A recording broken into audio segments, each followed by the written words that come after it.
Are listening to Mike Guido and Josh Tariff. Buckle up!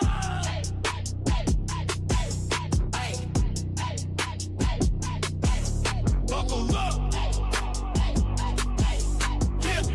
All righty, here we go. We are back again for Mike and Josh, exclusively on the Grid Network. It is great to have you here on a Thursday evening. Hello, everybody, and welcome into Mike and Josh, exclusively on the Grid Network. I'm Mike Guido. That's Josh Tariff. It is great to have you here, like I said, on another Thursday evening. We have plenty of stuff to go over today, episode 19.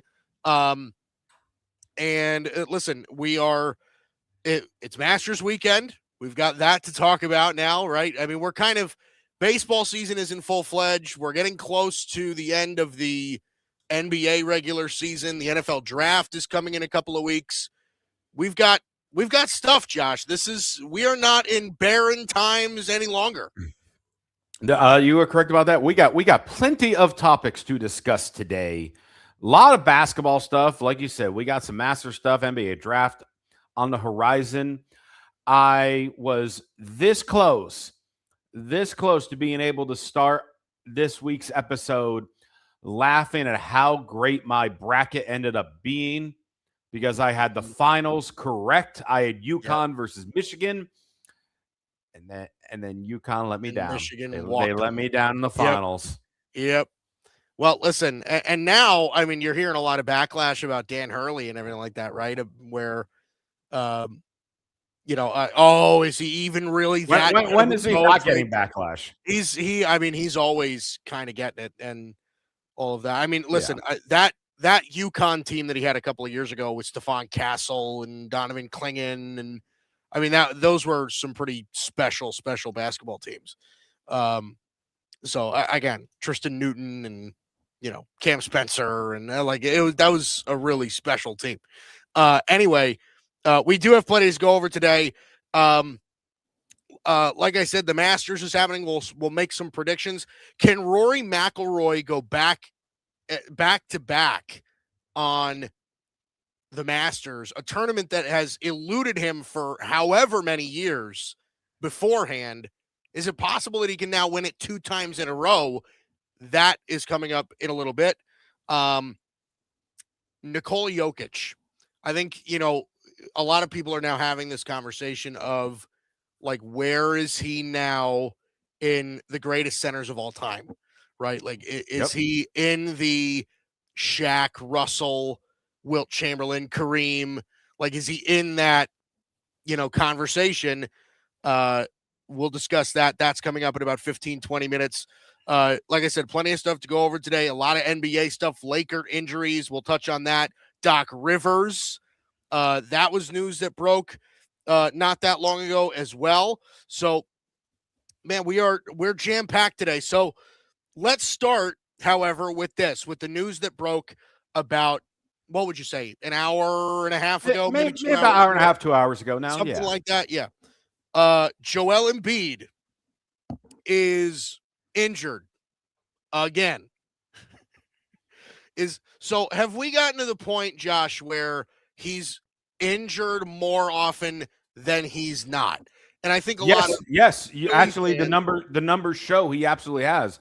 In fact, if you look at the last 3 seasons, if I'm just looking in the last 3 seasons, he has played 39 games, 19 games, 38 games.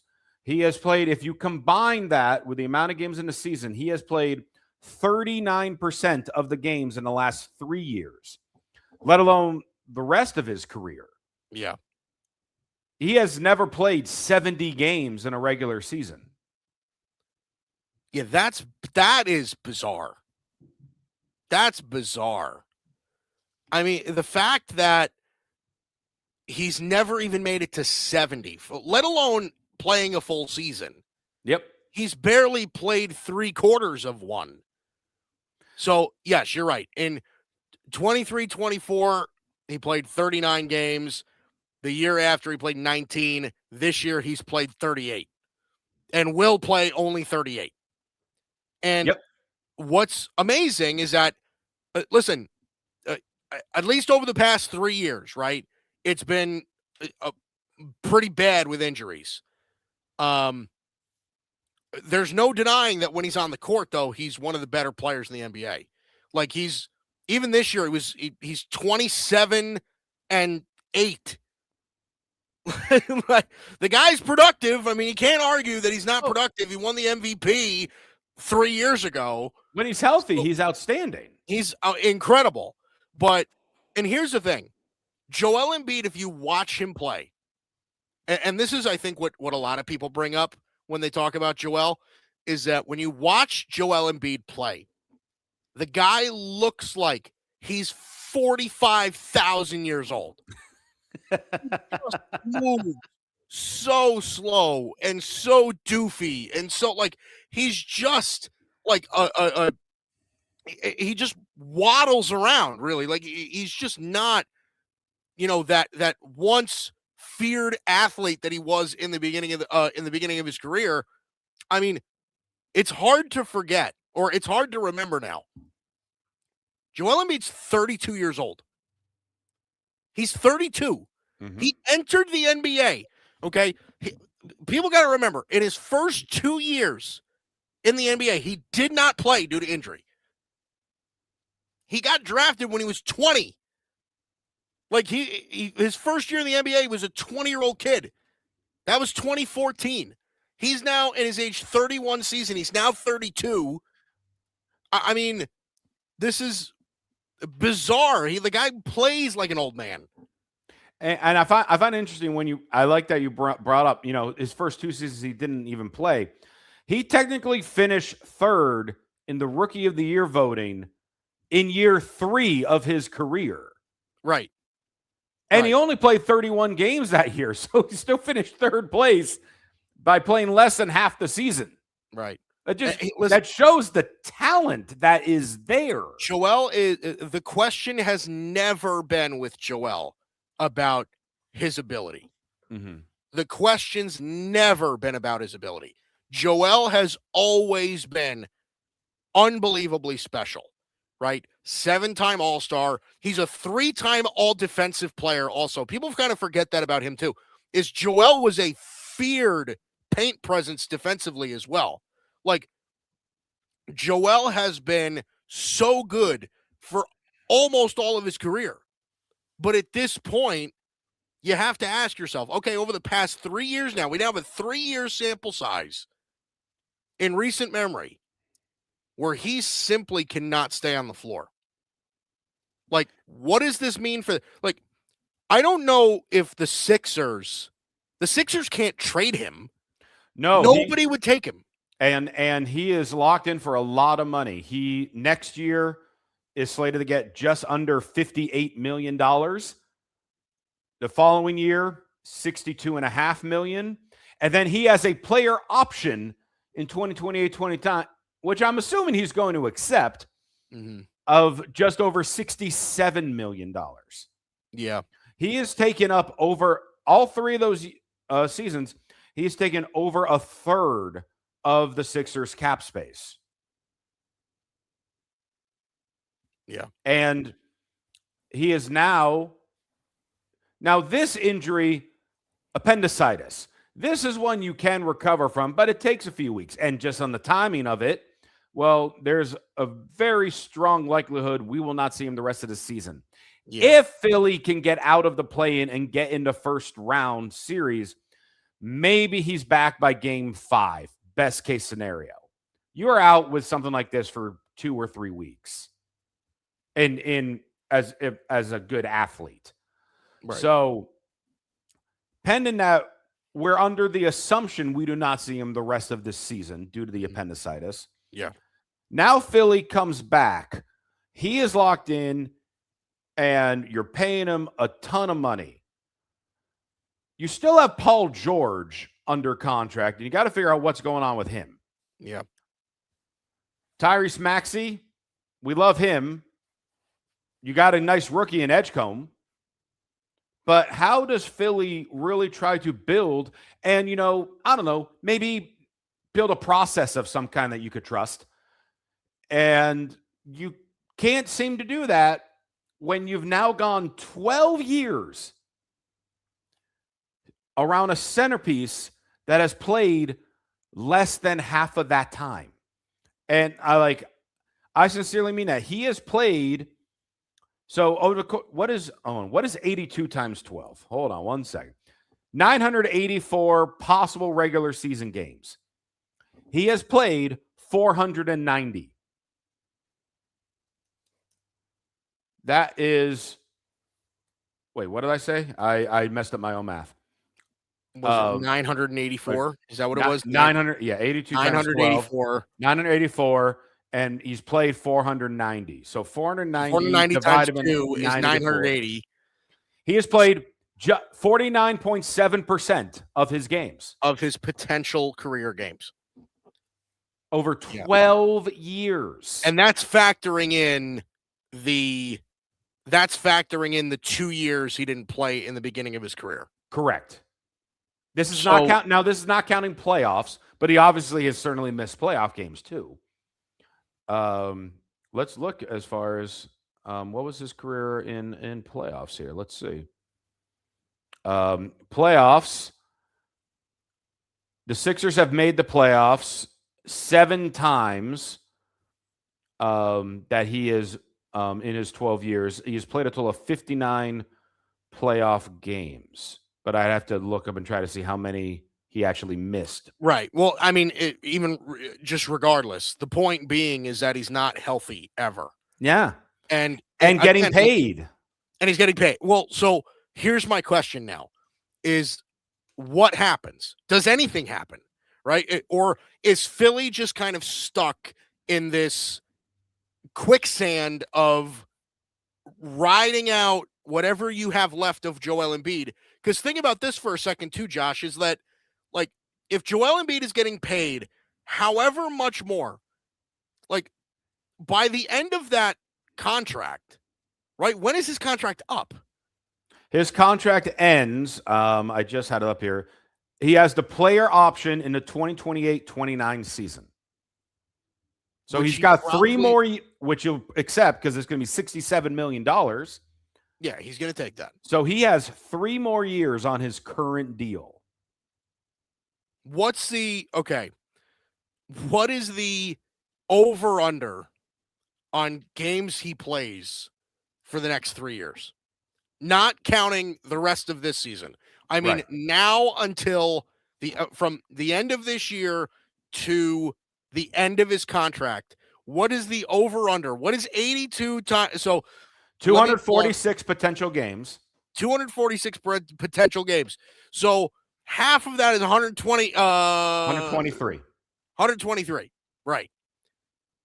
Is 122 and a half the number? Does he play 122 and a half games between now and 2029 or whatever it is? I will lower it to 112. Wow. So I mean, I'll go 112 and a half at this point. That'd be damn near 40%. Yeah. Yeah. That's wow. Because, I mean, that's what it's come down to with him. And then with the Sixers organization as a whole, I just feel terrible for Nick Nurse. Because here's a very good coach that was trying to fix kind of a little bit of a mess that Doc Rivers caused, and we're going to be talking about him a little later.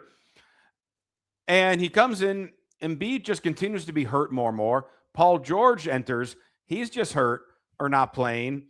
And also, by the way, Paul George, he's set to get another $54 million himself next year. And then he has a player option in 2027. No one's going to be trading for him. Maxi's contract is about to increase based on his worth, and he's getting like $40 million. So you have all these guys that are, I mean, those 3 alone are more than 50% of your salary cap. Yeah. So is it fair to say that the Sixers are I'll call them Clippers East? Because that seems to be like, think about it. The Clippers with Kawhi never plays, right? You've got so much money wrapped up in aging veterans. You don't have a lot of young talent. Maybe you've got one or two players that you like that are on the younger side, and you're just like screwed for the next number of years. You have a good basketball coach, right? Nick Nurse, a good basketball coach. Yeah. Ty Lue's a good basketball coach. Like, you've got good basketball coaches. Now you're, trying to maneuver ways to either stay competitive or completely tear the thing down, right? It is a miracle somehow that the Clippers were able to trade James Harden, and obviously, and listen, make a plus. It's worked out for the Cavs too, but it's also like, all right, do the Sixers now take that same direction of either trying to offload some of these pieces, and maybe somebody that is trying to make a push for a title next year will make that deal? Think about it. Right. I don't know that you're going to be able to trade Embiid. You might be able to trade Paul George because Paul George. Who would want either of them? Well, think about it. Paul George is still fairly productive, right? What's Paul George averaging a game? Paul George this year in 34 games. He's only played 34 games. He's an 18-point per game scorer. He's a great number 3 option for your team. And listen, the reason I bring up Paul George specifically is because Paul George's contract is short. No, right? That's what I said. It's not.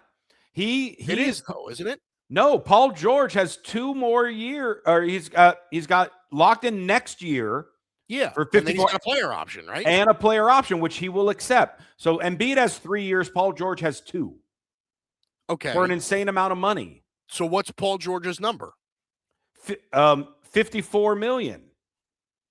Okay, so it is less than Embiid. So it's it is Paul George is more tradable than Embiid is. Next year, Embiid is getting $3 million more than Paul George. Right. And the following year. Oh, wait, no, I think keep in mind too, Josh, like Paul George this year did not play a whole ton of basketball, but he has a track record of playing at least more than Embiid does, right? Does he? Let's look. 2 years ago, he played 74 games with the Clippers. In his last year with the Clippers, he played 74 games. Yes, he played 74. In the last 2 years, he's played 41 and 34. Right. So he's there's no question. My argument is not that Paul George is not a declining asset. He 100% is.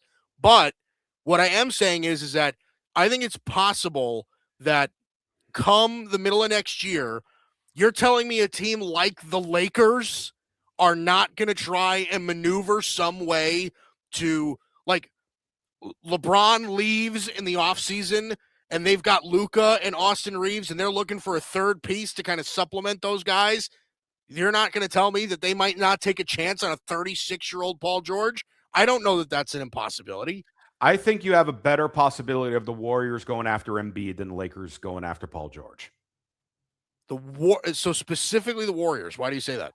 Well, because as you mentioned, if any team would be willing to gamble on one of these two guys that is aging and constantly injured and being vastly overpaid, it has to be a team that, hey, we got maybe one more year to try to win something. If they could be 60 to 70% of who they've become, then we might actually have a shot to make a run. Because we know Steph Curry's time is wrapping up.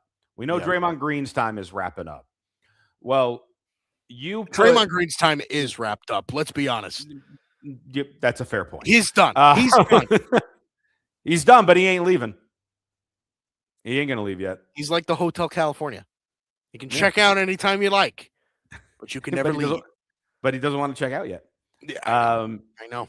He should. But a team like that. But then at the same time, what would the Warriors be willing to give up? Because obviously they know they got to get young assets and cap space as well. So I honestly, you were comparing the Sixers as the Clippers of the East.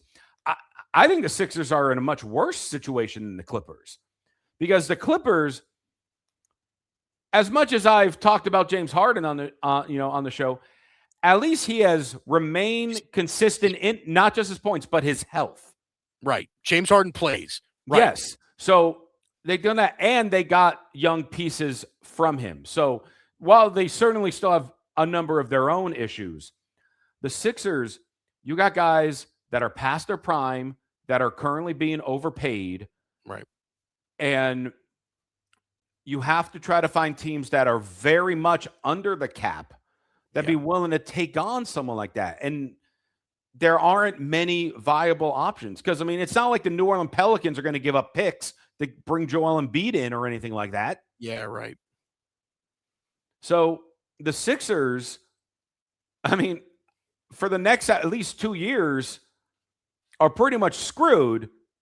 And somehow Nick Nurse is going to get punished for it, which is the worst part of it all. Well, keep this in mind, though, too. I mean, if Embiid plays half of the games, yep, right, and the Sixers are going to be what they are, right? That they're going to have Tyrese Maxey, they have VJ Edgecombe, they've got Paul George. Like they still have a roster that contains some talent. They're going to make the playoffs in the East. They're going to make the playoffs. Like even next year, they're going to make the playoffs. Unless an absolute dumpster dive happens for them, they're going to make the playoffs. Because outside of the Cavs, Detroit, the Knicks, and Boston, nobody else in the East is going to scare anybody. Now, I no disrespect to your Orlando Magic, excuse me. But listen, Orlando. I'm more intimidated by the Pacers coming back next year. I'm intimidated. The Hawks have been getting better. Charlotte's getting better. All of these teams, I will say Orlando as well. All of those teams, I'm easily putting over Philadelphia.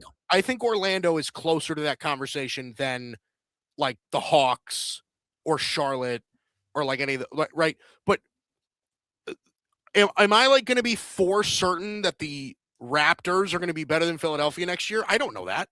I do. Yes, they are. You do? I mean, unless next year, not this year, next year. Unless they suddenly lose a number of their players, they 100% should be a better team than the Sixers are. I'm not saying that they shouldn't be, but would you be surprised if they weren't? Like I mean, the only thing that would surprise me is if Embiid is healthy. Let me phrase it this way: is Philadelphia capable of next year? Right, and again, this is under the assumption that Joel Embiid can play half of their games. Okay. Right? Half of the games in the regular season. Is Philadelphia good enough to be the fifth best team in the East? No. They're not. So you think that there's a team outside of, because you and I think could both agree that the top four teams in the East, even going into next year, are going to be the Pistons, the Celtics, the Knicks, and the Cavs, right? Those are going to be the four best teams in the East. Sure. You think that there's a team outside of that you can confidently say, and I'm not saying that like, you know, in your opinion, you think these teams are going to be better. You can confidently say that there's another team that's definitively better than Philly going into next year. I can confidently say at least two, maybe three. At least two, maybe three. Yeah. Aside from the four you listed. So I'm going to say, Orlando. Yep. The Raptors probably. No, that's the one that's on the fence. I am more confident in Orlando, Atlanta, and Indiana because everyone forgets about Indiana because they were hurt this year. The Pacers, I will give you 100%. The Pacers, if they get they're going to get a top draft pick, right? Halliburton's going to come back. They got Zubac. They got Siakam. They're exactly. I mean, the Pacers. I mean, I think could honestly sneak into that top four conversation next year. They could. They absolutely. Yeah. So, right. So, okay. So, if we're accounting for Indiana too. Yep. Okay. You really, why do you like Atlanta so much? I really don't know. Like, Atlanta's played pretty well since they traded Trae Young. Which is the fascinating part because Atlanta, I mean, they got some good young players. Quinn Snyder's doing a great job directing them where they should be because this team, and we've talked about on the show before, this team was the kings of mediocrity. Yeah. For years. Mm-hmm. And now all of a sudden they trade away who quote unquote was their best player. Was their guy, right. And all of a sudden, the team gels better. They start improving more. Nickeil Alexander-Walker just broke the team's franchise record for most threes in a season. where you just traded away what you thought was your greatest three-point shooter. Nickeil Alexander-Walker is their all-time leader in three-pointers in a season. Yes. More than Kyle Korver? Yeah, he broke the season record. I'm stunned. Who held it before him? Was it Kyle Korver? I would have to look it up. But that blows my mind. This was a stat that came out the other day. Who has hit the most three-pointers in a season for the Atlanta Hawks? This is what we talk about on the show. We're talking about Atlanta Hawk three-point leaders. So Nickeil Alexander-Walker holds the record. He on April 6th, he broke the record. The previous record, Bogdanovich. What? Bogdanovich held the record. He held the record in 2023-24 season. That is hilarious. Okay, here, StatMuse. Most threes in a season. Alexander Walker's now first. Bogdanovich is second. Trae Young third. Mookie Blaylock fourth. Kyle Korver fifth.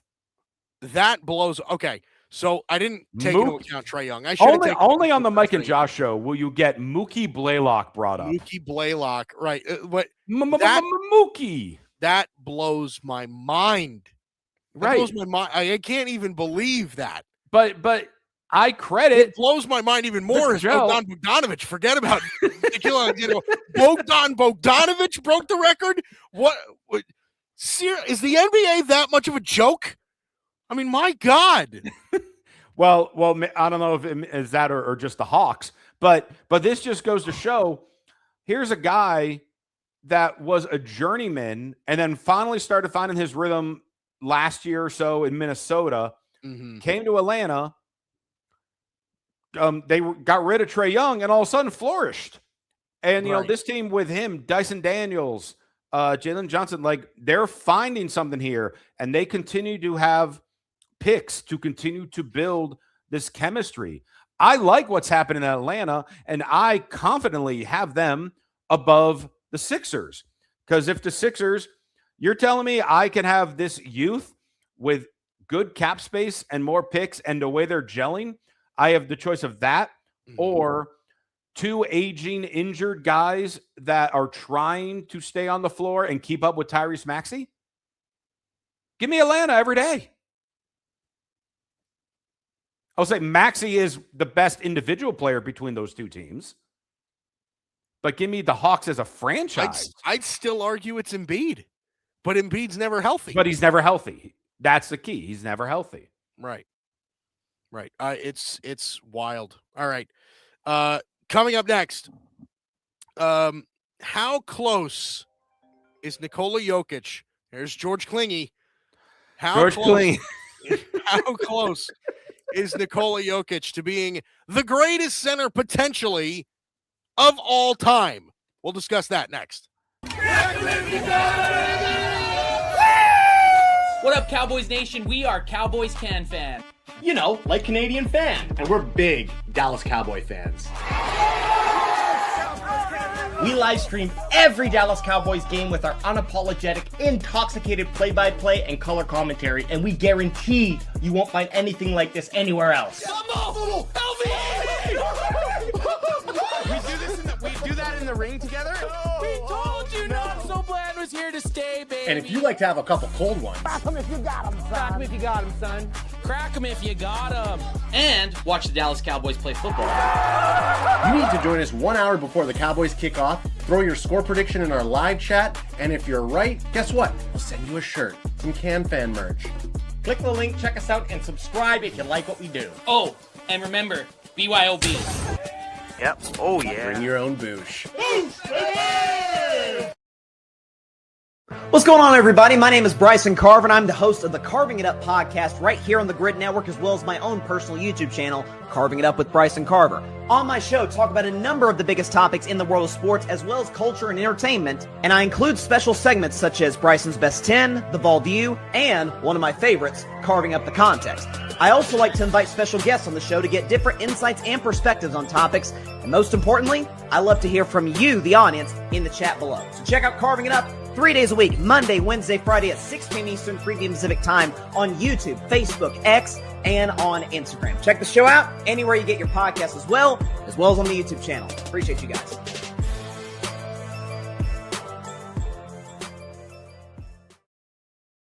Alex Rodriguez is coming out with a documentary, and it goes into detail. Like, he's never talked about the steroid part of it and all the pressure.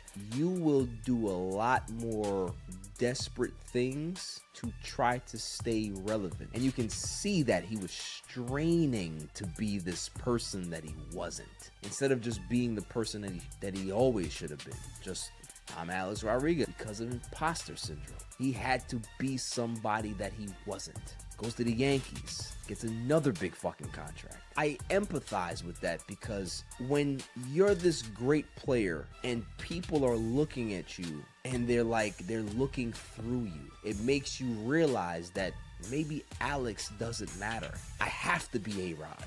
Yo, this is Barry Grant Jr. I want to give a big shout out to Mike and Josh, and be on the lookout for more clips from All Even Podcast. This is Patrick L. Brown, lead journalist here at the Grid Network, reminding you to make sure that you check out all of the latest articles over on the Grid's webpage under the blog section. There you will find the hottest takes in sports, mixed in with some mental health articles as well. Dare to be different? Enter the Grid, your new leaders in digital media, sports, and entertainment. As I always say, stay tuned. All right, well, thank you, Patrick. We are back here on Mike and Josh. I'm Mike Guido. That's Josh Tariff. It's great to have you. So, speaking of centers, by the way, before we get into that, I have to ask you: did you change clothing during the commercial break? I felt like you were wearing something else. No, I was wearing a vest, and then I took the vest off. That's all. So we're just removing an article of clothing every commercial break. Is that what's happening today? If that's how you want it, then we can play that game. Whatever brings the views in, you know. We can play strip podcast instead of strip poker. We know if there's one reason people tune into this show, it's for that. Yeah. Yeah, 100%. Anyway, it is great to have you here.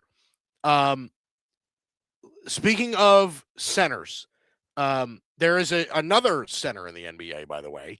He's pretty good.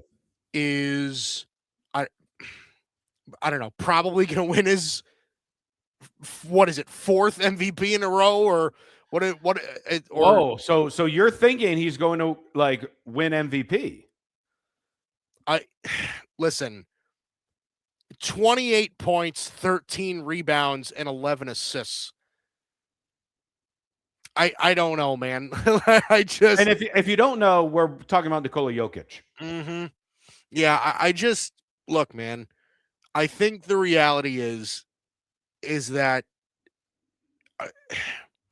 the only reason he won't win is because of voter fatigue. Like, he's finished first or second each of the last 5 years, winning 3 of them. I don't know. He's definitely the best player in the NBA, right? Like, I think we're done having that discussion. You ready? You ready for a stat? You know I love finding out random stats, and this one I found out yesterday, and it honestly floored me. Mm-hmm. There's never been, in the history of the NBA, there's never been a player who one season led the league in rebounds, and that same player at some point led the league in assists. There's never been one person to do that. Wow. Jokic is going to do that this season in both categories. He currently leads the league in rebounds and leads the league in assists. Right. And he is a center who doesn't jump. He doesn't jump. He's one of the worst shot blockers in the league, or dunk. Like he does, yeah. Yeah, or run, or move, or But somehow, he just kind of flops around. Leading them.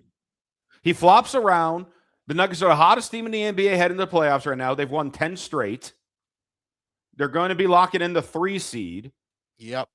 And Jokic, in the midst of everything, have career, year in assists, going to lead the league in assists, going to lead the league in rebounds, averaging right now just under 28 points a game, and maybe is in the top 3 for MVP this year because of, like you said, voter fatigue. Yeah. But this guy has to start getting in this conversation of greatest centers, and so many people won't dare to do it because he only has 1 championship. But he is doing things in this position that no one has ever come close to doing. Yeah. He's about, I'd have to look up the exact amount. He's close to overtaking Russell Westbrook for most career triple doubles. Let me see. Excuse me. This was the stat that I found with triple doubles. He has 30 more triple doubles through 3 quarters than Russell Westbrook does in his career. So Jokic has 89 triple doubles in 3 quarters. Yeah. So here's the thing. And I think what's impressive about that is the assists part. Yes. That's hard. Like, as a center, if you're a good center, you can rack up 10 boards in 3 quarters. You can. Obviously, he's 11 triple doubles away from tying Westbrook for all time. Yeah. And he will. He'll do, like, Jokic is in his age 30 season. He's going to have 8 more years. Yeah. Like, and I mean, that's if he cares enough to keep playing, but we've had that discussion also. This is like a regular old 9 to 5 for this guy. I don't know, man. I mean, I think the conversation definitely needs to be had about where he ranks all time as a center. Right. Yeah. Here's the thing. For me, that is such a deep mountain to climb. It really is. That is center might be the most loaded position of all time in the NBA, as far as like all-time greats, right? You're talking about, again, Kareem, Russell and Wilt Chamberlain, Shaq, Olajuwon, like, you're talking about guys that are like, these are like significant, like, could be top 10 players of all time, not just at their position. Right. So that's really the question that I have to ask then, is that I am going to assume that for most people, the 5 centers that I just mentioned are probably in most people's top 10 players of all time. And repeat those 5 again. It's Bill Russell, Mm-hmm. Wilt Chamberlain, Mm-hmm. Kareem, Mm-hmm. Shaq, Mm-hmm. and Hakeem Olajuwon. Yep. Right?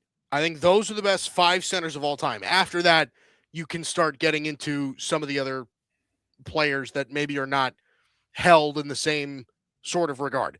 But I think most people would say that those 5 centers are in most people's top 10s. So the real question you have to ask yourself is Jokic a top 10 player of all time? And I think the answer to that right now is no. What will it take to change your mind on that? So I'm going to sound like a hypocrite because I am. I'm going to sound like a hypocrite because when it comes to like the LeBron Jordan debate, this is always the argument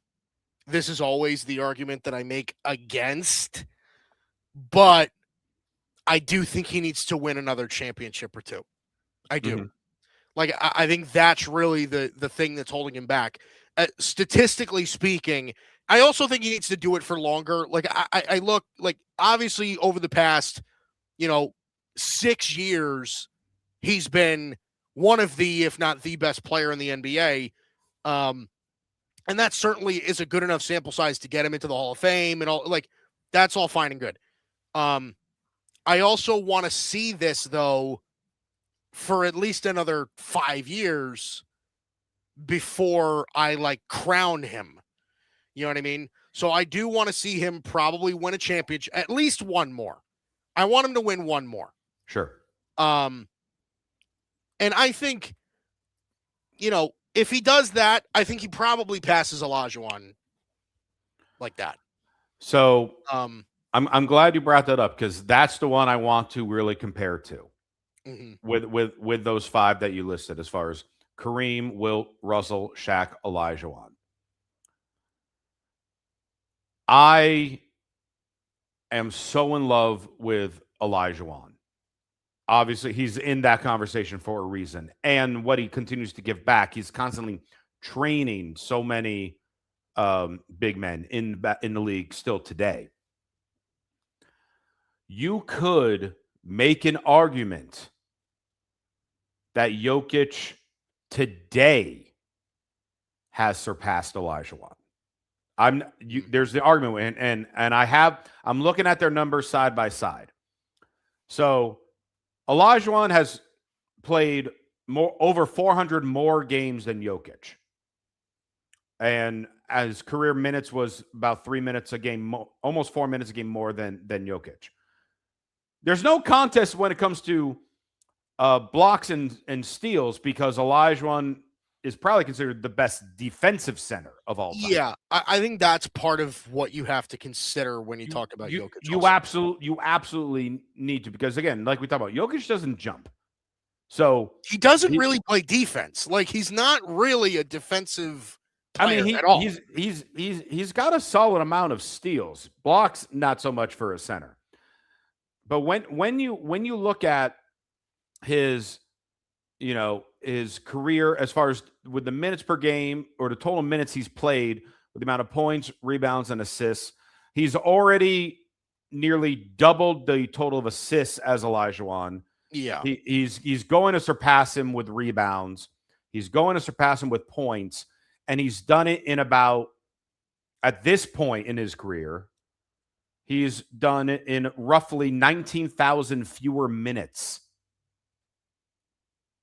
Yeah. So the numbers are going to result, as you said, 5 years.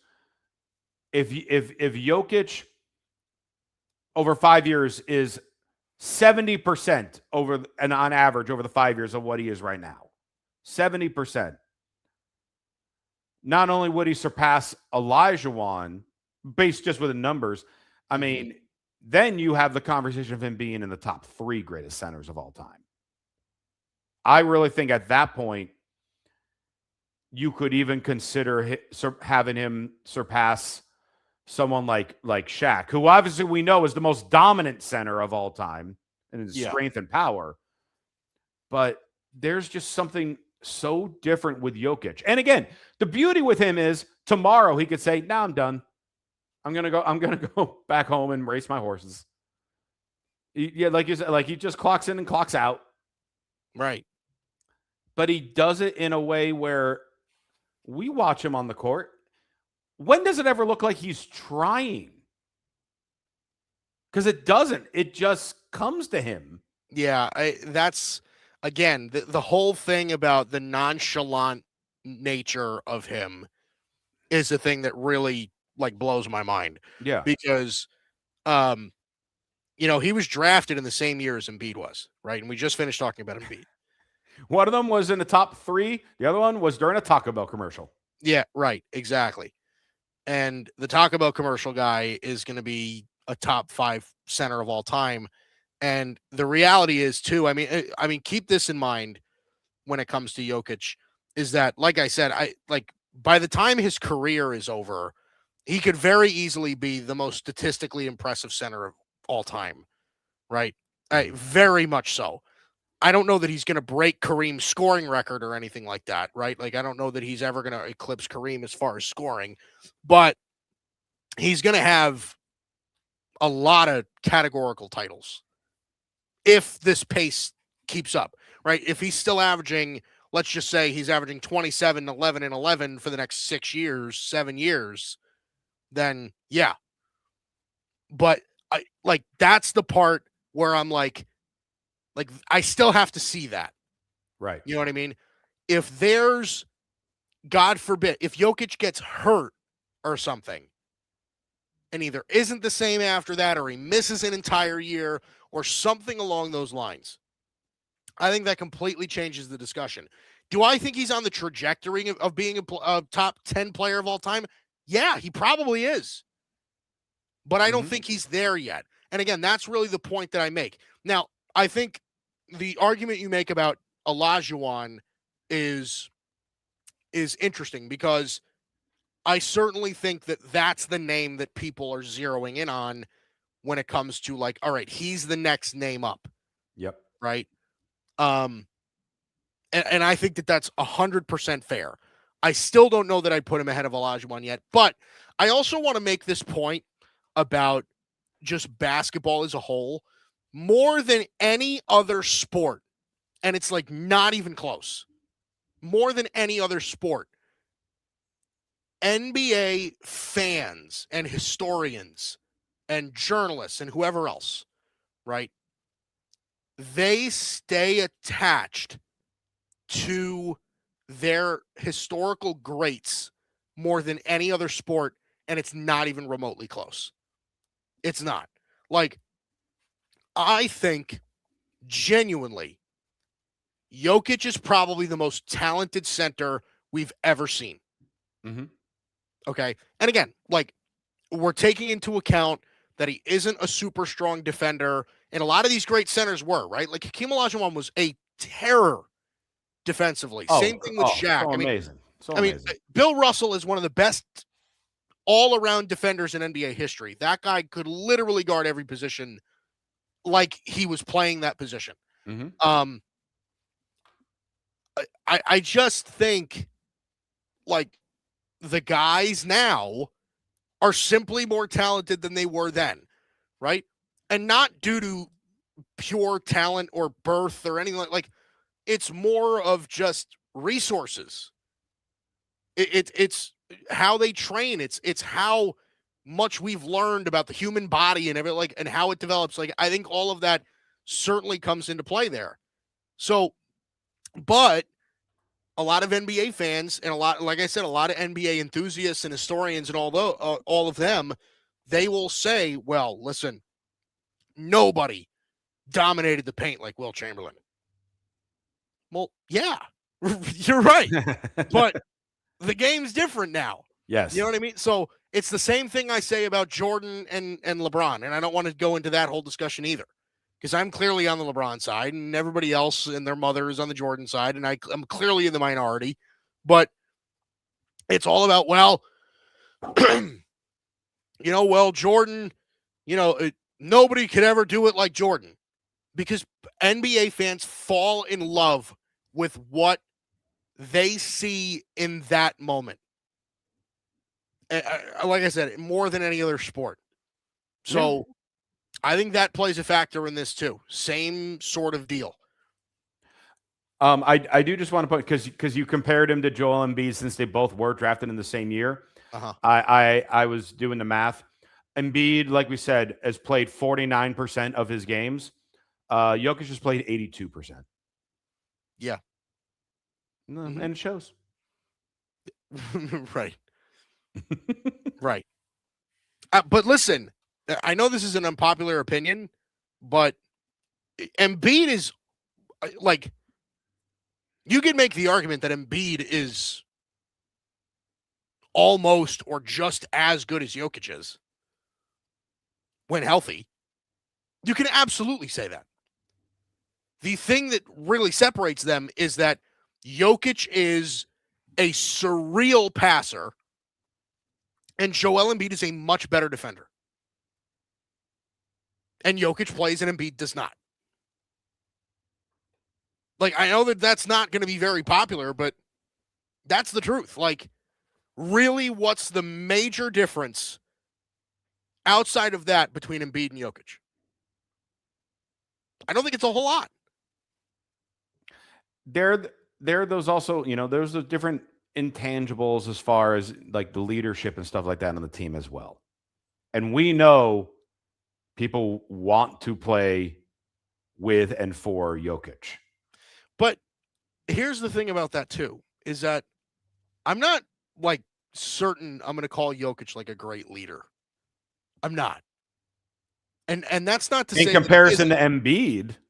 Well, I mean, a rock is a better leader than Embiid is, but listen, you're a better leader than Embiid.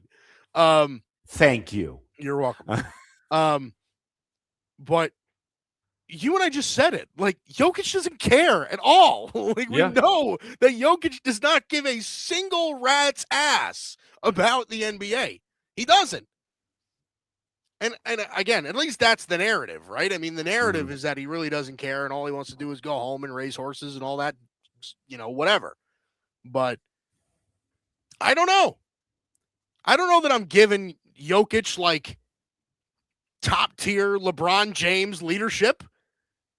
I don't think I'm going there yet. I didn't say that. I'm just in comparison to Joel Embiid, since that was the topic. I know. Well, listen, Joel Embiid, Kevin Durant is a better leader than Joel Embiid. Okay. And that should say something, because Kevin Durant, couldn't lead a fly to dog poop, but I don't know, whatever. So yeah, certainly an interesting conversation to have. I don't think Jokic is there yet though, Josh. I don't think he's there yet. I really think you could argue that he is there now. And I mean, this season. So would you be willing to put Jokic in your top 10 players of all time right now? I mean, in all honesty, I would really have to sit and think about it. I really felt prior Olajuwon might have been just outside of my top 10 of all time, like maybe like around 12 or something like that. And that's fair. That's fair. And Jokic, I think, is right in that similar spot right now. Let me write it down. And this is not going to be in order. But let's say Jordan, LeBron. I'm writing down my top 10 players of all time. Okay. Jordan, LeBron, Kobe, Wilt, Kareem, Russell,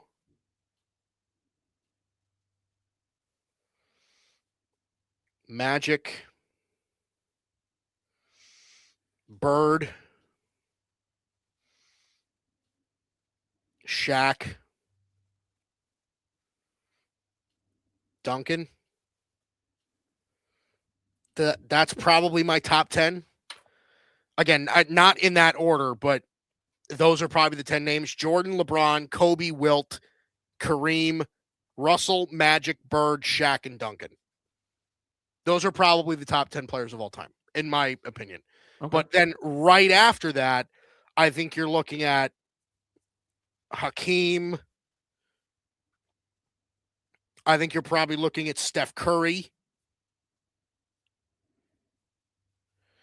And I don't know, like, I mean, after that, I mean, you're looking at like Nowitzki, and Kevin Garnett is probably in that category also. I would not have Garnett that high. Garnett's probably a top 20 player ever. You don't think so? I'll disagree with that. I will disagree with that.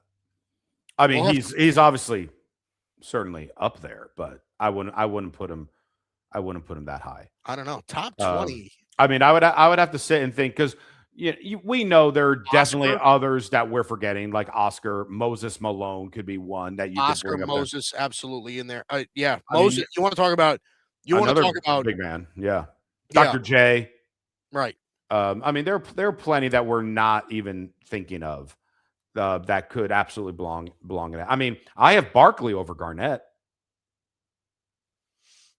Okay, but I don't know if I have Barkley in top 20. But I have him over Garnett. We'll have to have those conversations. Maybe, we'll have to have those conversations. If only we had like a weekly show where we can, I know. Listen, this might come up later today, depending on where we fall. This might come up later today. All right. So this topic, we're actually a little behind schedule in this at this point, but we'll take a break. Coming up next, we'll talk briefly about the Masters as we head into hour number 2. That's coming up next.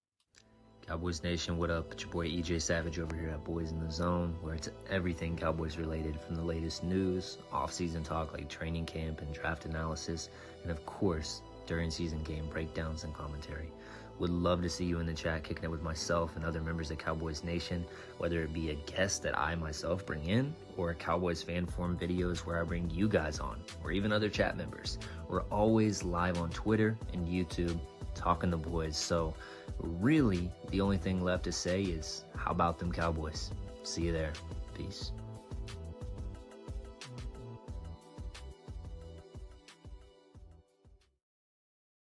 Hey, what's going on? My name is Tim Barnett, and welcome into the Boston Sports Summit. If you're a fan of any of these 4 teams right here, or you're like me and you love all 4 of them and you follow them religiously, you're a big fan, this is the show for you. The big thing with this is real commentary and authenticity. I'm going to tell you like it is. If we're great, then we're great. But if we suck, I'm going to tell you that we suck and we need to improve. I'm also not afraid to call out our ownership or front office for making bad decisions, just like I'm not afraid to call out our coaches or our players for screwing some things up or doing great. All right? Because that's what this show is all about. It's about authenticity. So listen, if you're a fan of any of these teams or you're a fan of all 4 of them, check me out, the Boston Sports Summit, every Wednesday, live at 7 p.m., and it's electric, all right? We're going to go into some great detail about the Sox, Patriots, Celtics, and even the Bruins, and hey, you might even get a guest appearance from my little puppy here. So, it's a great show. Don't forget to tune in every Wednesday, 7 p.m. You can also follow me on all socials, on Instagram, X, and YouTube, Boston Sports Summit. So check us out. It's a great show. It's a great time. Hope to see you there. God bless. What's going on, y'all? It's Arthur Hurst from the Grid Network, letting y'all know to check out the Saturday morning tailgate starting at 10 Eastern every Saturday. Check us out on YouTube, X, Instagram, wherever you get your podcasts. Tune in for some humor, some great analytics between me, my boy Bryson, and Tim. Again, Saturday morning tailgate every Saturday at 10 Eastern on the Grid Network. See you out there.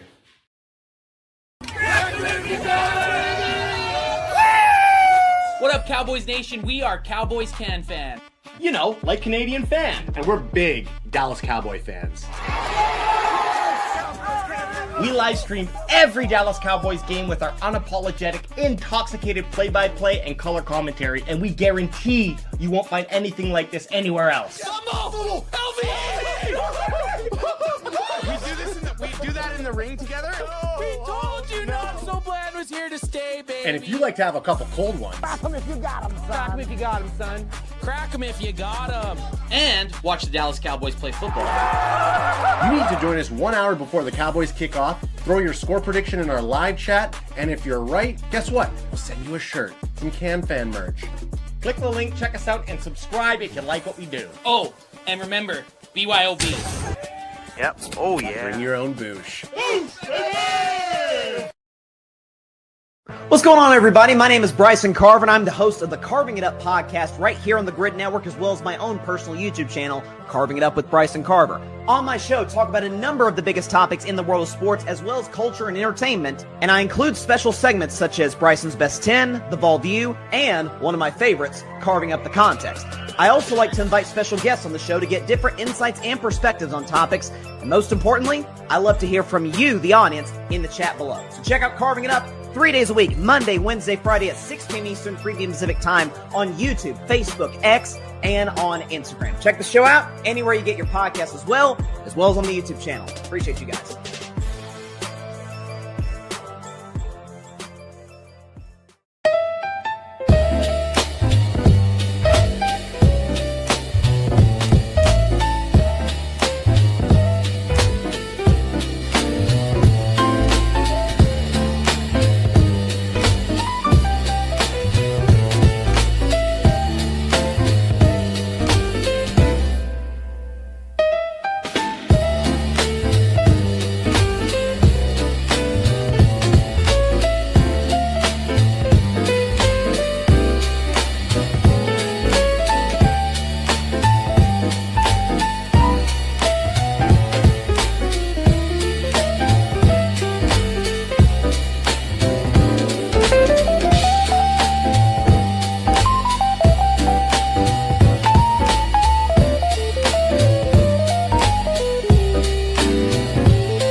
All right, welcome back. Hour number 2 of Mike and Josh exclusively on the Grid Network. That's Josh Tariff. I'm Mike Guido. It's great to have you here on another Thursday evening. Still plenty to get into. Let's briefly talk about the Masters here, Josh. So as of right now, if you just give me 1 second to pull up the leaderboard. So Rory McIlroy and Sam Burns right now tied for the lead through round 1. They're both at 5 under. Then you've got 3 guys at 3 under with Jason Day, Patrick Reed, and Kurt Kitayama. So listen, it's still anybody's game here. Like, obviously the tournament's not over. We've got a lot of golf to play. So here's really what I want to bring up, and this is really one of the more exciting. Again, if you watch golf, if you love golf, this is one of the more exciting, if not the most exciting, tournament of the year. But it is, in my opinion, again, it's a tradition unlike any other. It's a tradition unlike any other. It is very. I love the Masters. I love watching the Masters. I think Augusta National is just immaculate in every way. What do you think happens, Josh? I mean, look, like I said, the field is still super, super open. Scotty Scheffler still in it at 2 under. Justin Rose is still in it at 2 under. Rory McIlroy being your defending champion after this tournament eluding him for so many years. What do you think how likely do you think it is for Rory to maybe, after this tournament has just been his bugaboo for so many years, for him to then win it back-to-back twice in a row? What do you think? I mean, it's amazing what happens where everyone says, like, once you get your first one, then things become so much easier. And I don't mean that just in like golf majors. I mean, like, you applying for jobs, and the first one you get, it's always the hardest to get the first, and then it gets easier from there because you feel more confident, you feel more relaxed going it because you've been to the top of the mountain before. So it would not surprise me in the least if Rory McIlroy can all of a sudden, with this major that has eluded him for so long, finally achieves it last year, and he'll be in the conversation as far as it this year, next year, to follow. Like, he'll be in that conversation. And right now, like, the sports books agree. Currently, DraftKings has Rory as the favorite. If you were to place a bet on him to win the Masters. Interestingly enough, second place according to DraftKings right now, the second best odds to win is Scotty Scheffler, who is currently tied for 6. It's just based on the namesake and his history and reputation. Yeah, he's the world number 1. So right. So he's been there before. So why not make you feel confident with that type of bet? And then Sam Burns, who is currently tied with Rory, is a distant third place pick as far as odds. He is a plus 990 right now on odds of winning the Masters, and he's currently, after day 1, tied for first. Yeah. Yeah, I've always found it interesting, the people that bet on golf. Like, I've never, so I have had my hand in sports gambling. Like, let's not pretend like I've never touched it before. I have. But like, I find betting on golf to be super interesting and a choice. Like, it is to me. Like, I don't, that is so, like, you're literally throwing darts. Like, I just don't get the. You could also gamble on darts. You can gamble on darts. You can gamble on darts. Yeah, isn't that always like the joke? Yeah, it's just throwing darts. Well, no, not even just that you like that. That's how much of a degenerate some people are. Like, that's the scale. Is if you bet on like Peruvian darts, like that's when you've got a real problem. You're not betting the NBA anymore. You're betting, Swiss curling. I will tell you this. My childhood best friend was like a certified genius. Like, he's a doctor now. He went to Princeton. He went to Cornell. Like, super smart Ivy League guy.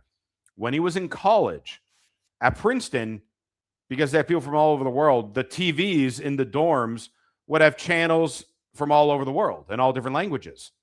Well, him and a group of friends were obsessed with staying up late at night, like once a week, to go on the Japanese channel to watch sumo wrestling.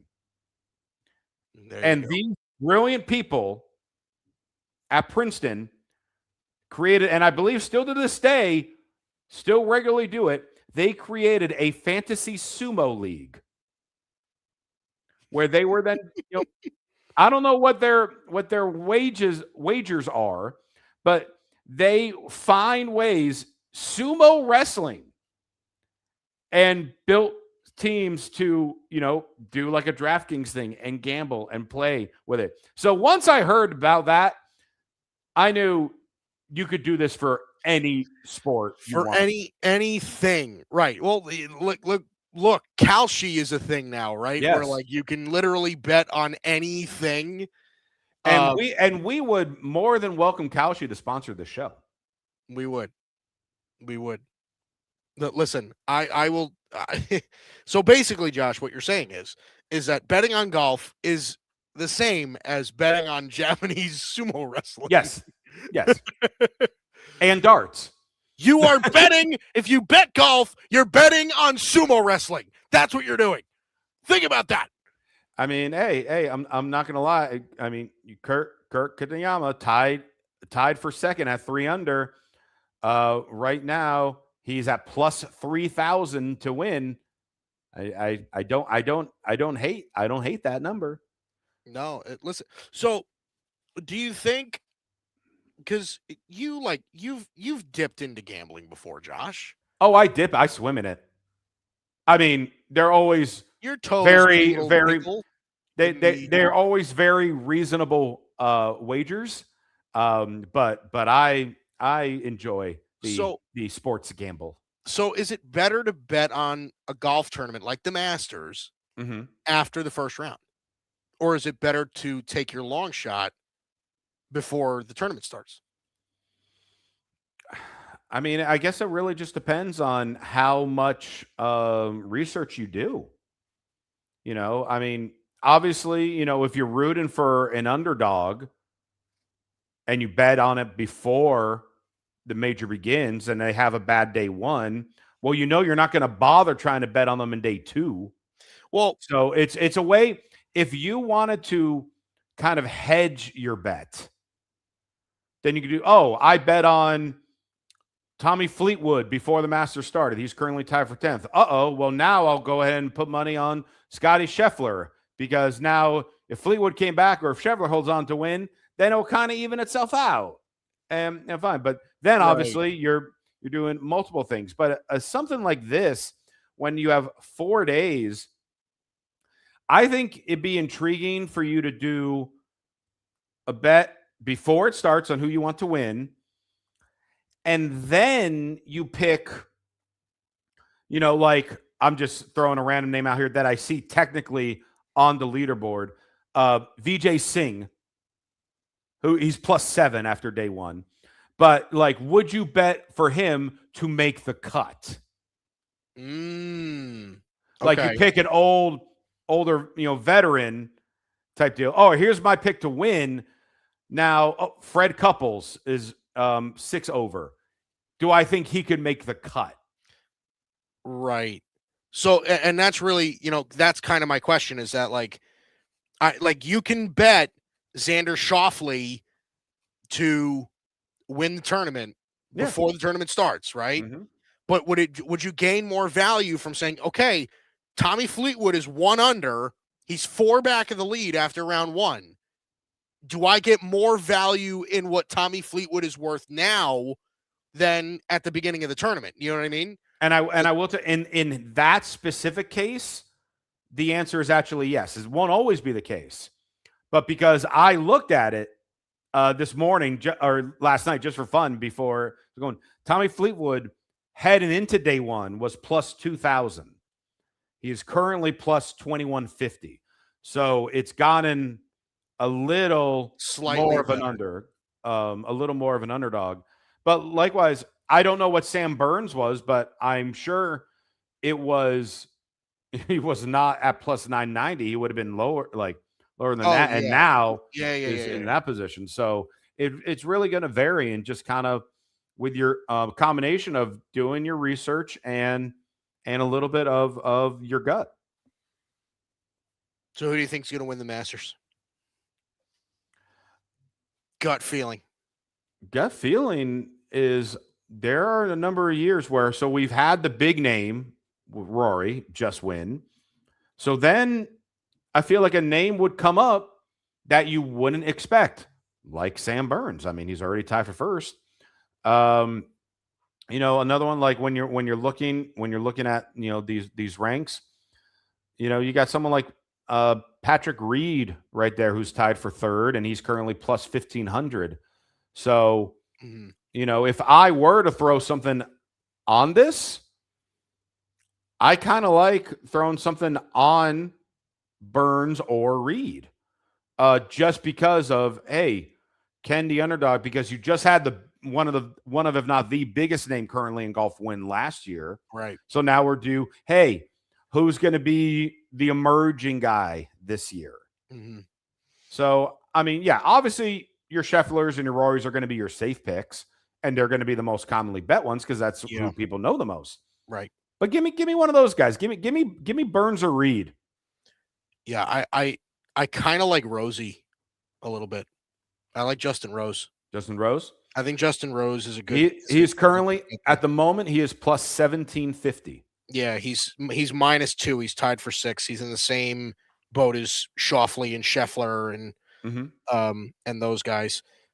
Bryson DeChambeau is obviously a big name also. I mean, I love him. I really do. I'm such a big fan of his. I love his YouTube content. I think he's hysterical. Like I think it's great. Currently tied for 56th. He's 4 over right now. I mean, yeah, that's not a safe bet to do at this point. No, it's not. He had a bad day. Yeah. But I can tell you, he was probably one of like the 5 favorites before day one began. I would bet you he was. Bubba Watson +4, Patrick Cantlay +5. Where's Tiger Woods? Oh, wait, hold on. Okay, sorry. Oh, bad joke. John Rahm is +6. Bad Mike Guido. Bad. I know, that's bad. I'm sorry. Anyway, let's take another break. When we come back, shall we, Josh, just rip off the Band-Aid and talk about Doc Rivers? Oh, Doc. Let's do that. Coming up after this. Cowboys Nation, what up? It's your boy EJ Savage over here at Boys in the Zone, where it's everything Cowboys related, from the latest news, off-season talk like training camp and draft analysis, and of course, during season game breakdowns and commentary. Would love to see you in the chat kicking it with myself and other members of Cowboys Nation, whether it be a guest that I myself bring in, or Cowboys fan forum videos where I bring you guys on, or even other chat members. We're always live on Twitter and YouTube talking the boys, so really the only thing left to say is, how about them Cowboys? See you there. Peace.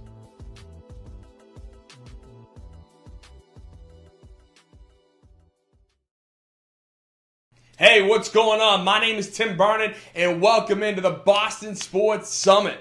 If you're a fan of any of these 4 teams right here, or you're like me and you love all 4 of them and you follow them religiously, you're a big fan, this is the show for you. The big thing with this is real commentary and authenticity. I'm going to tell you like it is. If we're great, then we're great. But if we suck, I'm going to tell you that we suck and we need to improve. I'm also not afraid to call out our ownership or front office for making bad decisions, just like I'm not afraid to call out our coaches or our players for screwing some things up or doing great.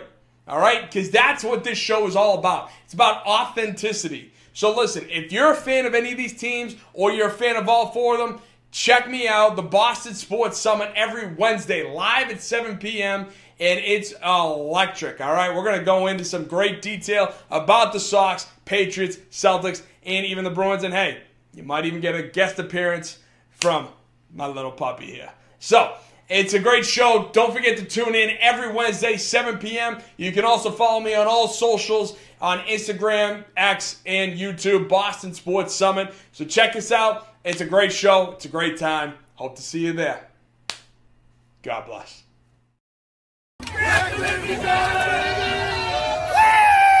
What up, Cowboys Nation? We are Cowboys Can fans.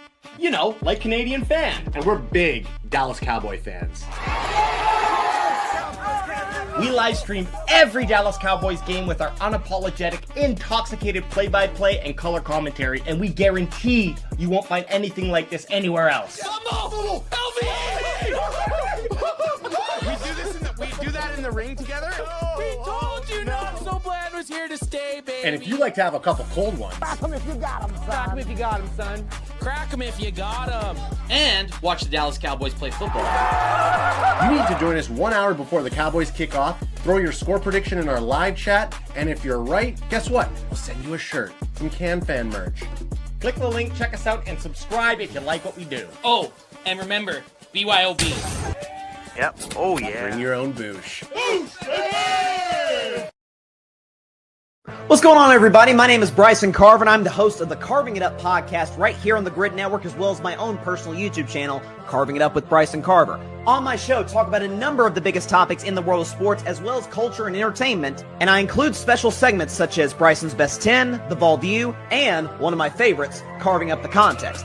I also like to invite special guests on the show to get different insights and perspectives on topics, and most importantly, I love to hear from you, the audience, in the chat below. So check out Carving It Up 3 days a week, Monday, Wednesday, Friday at 6 p.m. Eastern, 3 p.m. Pacific time on YouTube, Facebook, X, and on Instagram. Check the show out anywhere you get your podcasts as well as on the YouTube channel. Appreciate you guys.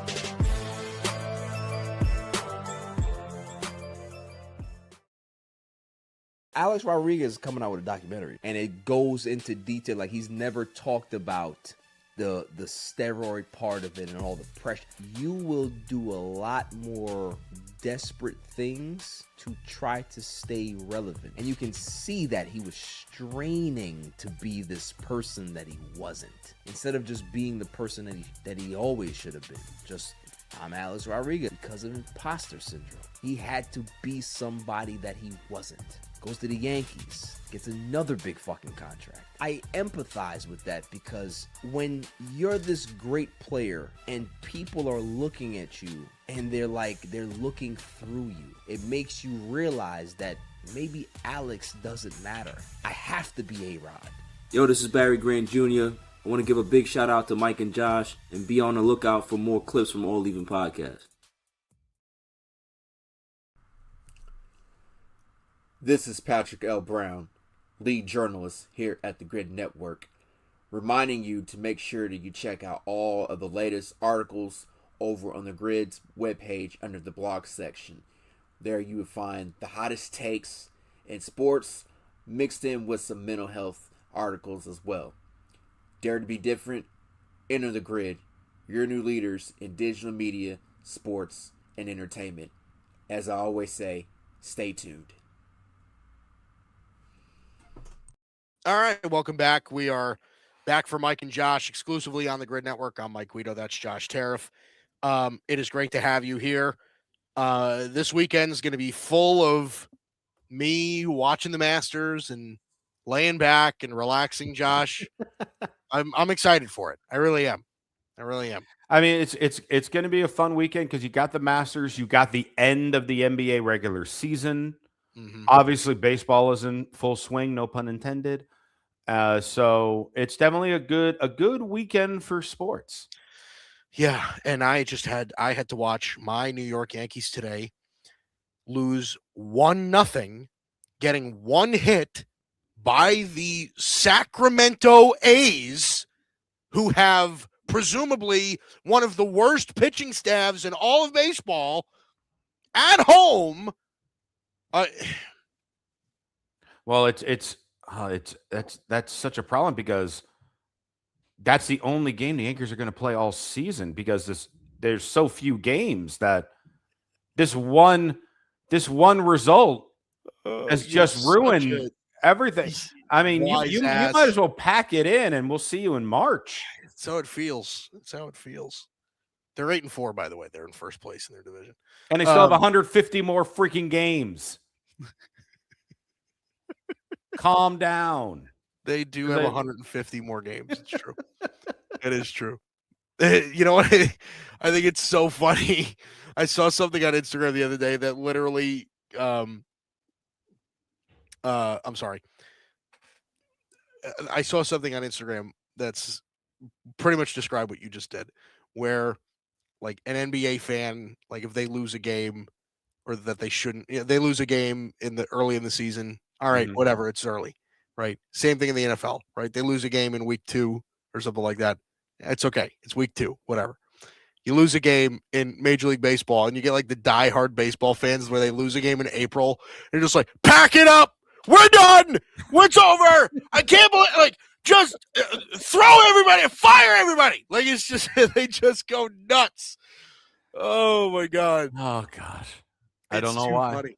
I don't know why. Speaking of firing everybody. Speaking of packing it up. Yeah, right. So Doc Rivers, this story came out about a day or two ago.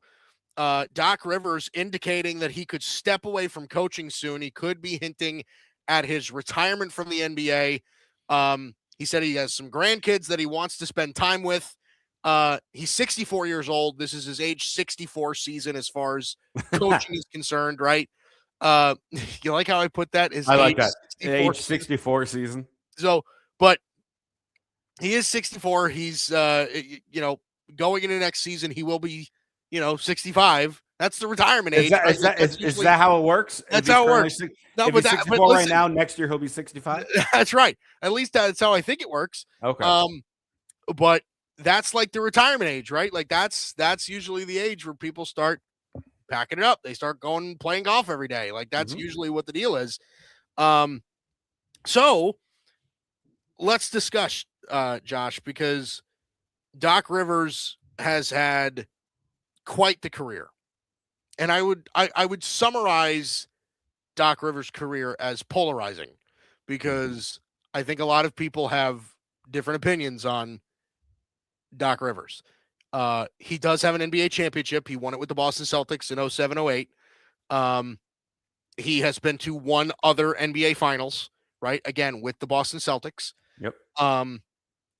He has a overall record, a career record of 1,193 wins and 865 losses. He has a 58% winning percentage in his coaching career.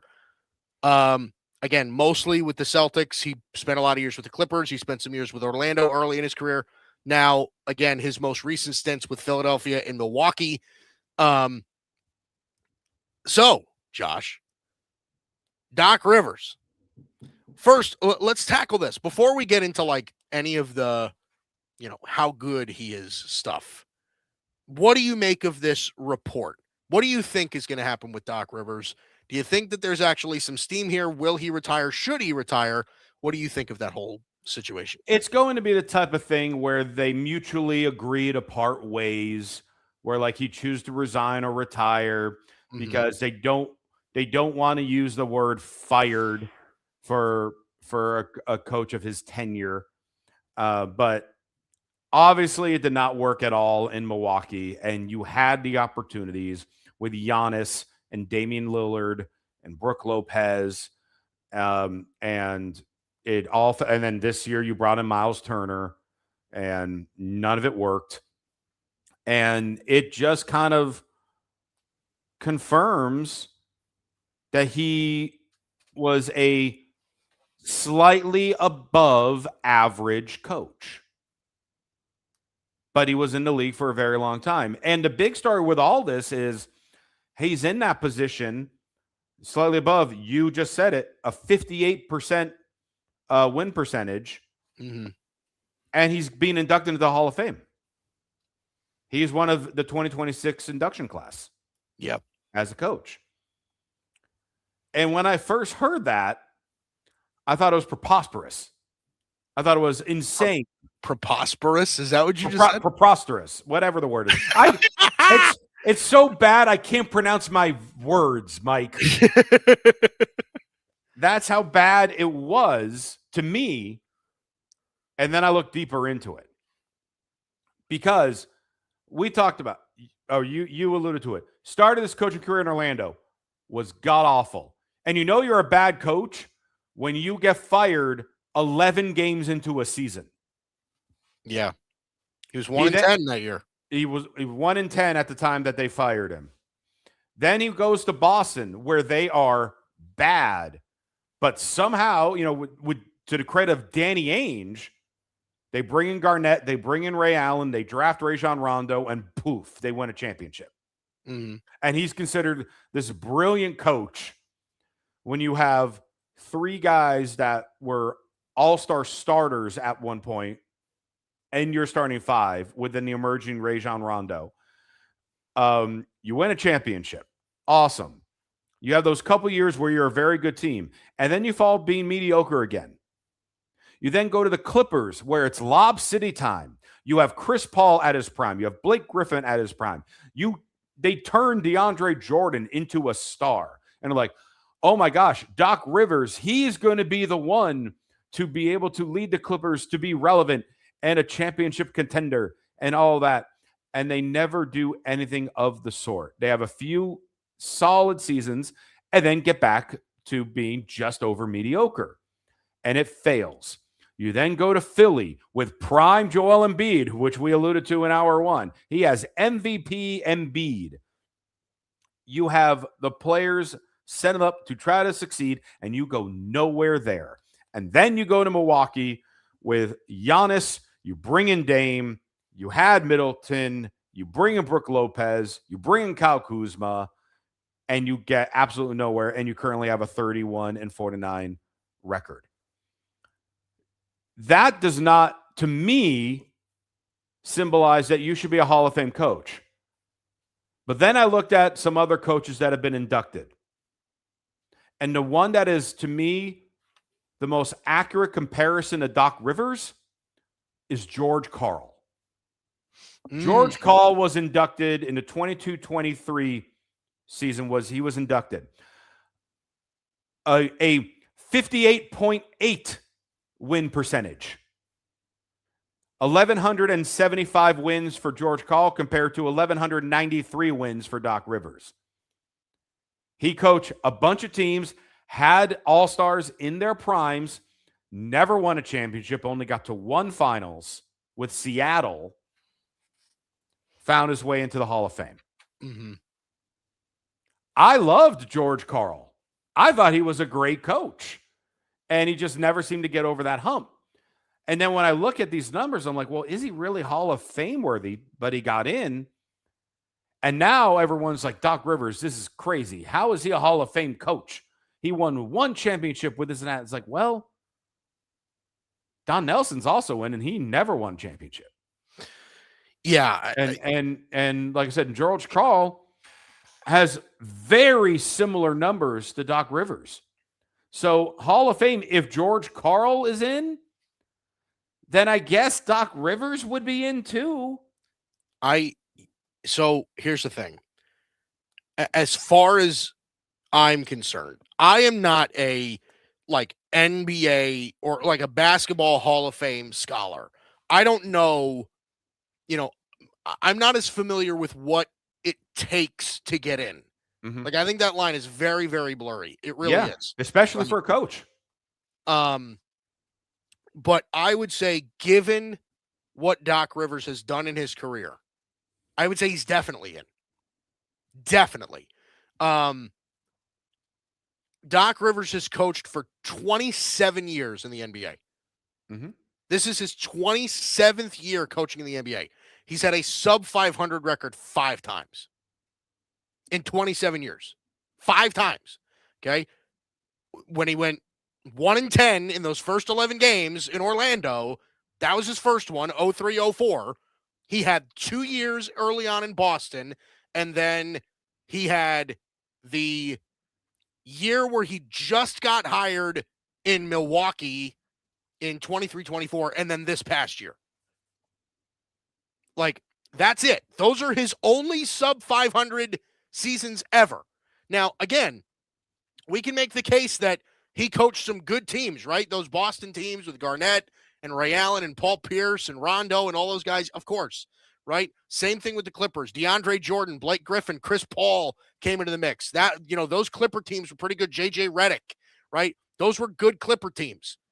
Okay, even in Philadelphia, right? You said prime Joel Embiid, all of those things. Yes. And he's got a championship. I just look at this bare bones, Josh.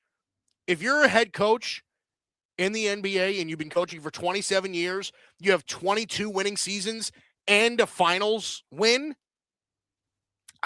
Again, the line's blurry for the Basketball Hall of Fame. I think that gets you in. I think it just does. Now, look, do I think Doc Rivers has had the cleanest exit in his career? No. And the main criticism for him really, I don't know, has ever been like, well, how good of a coach is he really? I think it's always been, well, he always falls short, right? It's the Tom Thibodeau conversation, right? He gets close, but then he never can get over the hump, right? You talked about that just before. Yep. He can't get over the hump. But I think especially in the NBA, where in every decade, really, there's a different dynasty, I think that's kind of tough to gauge, right? I mean, think about it. Doc Rivers, for most of his career, had to either deal with San Antonio, he had to deal with Golden State, right? He had to deal with LeBron James. Like, those are, you want to talk about hills to climb, like, those are some pretty steep hills, okay? Like, those are some pretty tough opponents to get past, right? Again, it was in the 80s, it was the, mid-80s Boston Celtics and the Showtime Lakers, and then in the 90s, it was Jordan's Bulls and all those, like, there's never a time in the NBA where there isn't a legitimate dynasty to get over. And most of the time, there's multiple of them. So I can understand why people are critical of Doc Rivers, but I also think Doc Rivers just wasn't ever fortunate enough to be Steve Kerr. I don't know if Steve Kerr is an amazing coach, but you know what I know that he isn't? You know what I know that Steve Kerr isn't? He isn't unlucky. I'll tell you that. That's what I'll give, some of these other guys. You know what I mean? Do I think that Doc Rivers is a better, Ty Lue is a way better coach than Doc Rivers? I don't know that for sure.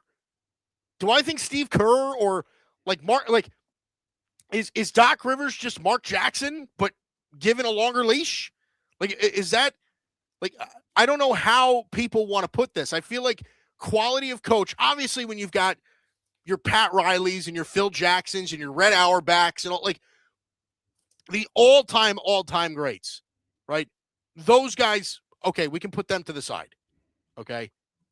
But I don't know. I don't know how you can really gauge how great a coach is depending on where they land. I love your comparison with him to Steve Kerr, honestly. And the reason I say that is, yeah, Steve Kerr has obviously won more championships. He's had that. Well, Doc Rivers has coached a lot more all-stars than Steve Kerr. Steve Kerr just happens one of his people to be Steph Curry. But Doc Rivers has had more collection of all-star as far as in totality and stuff. Mm-hmm. Yes, Steve Kerr had the run of Steph and KD.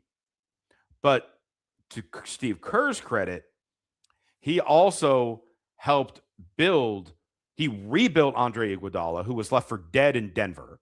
He rebuilt Sean Livingston, who had a career-ending injury. He built up Draymond Green, whether he'll want to admit it or not.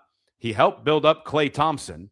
He's helped build up other supporting cast players to get to the success.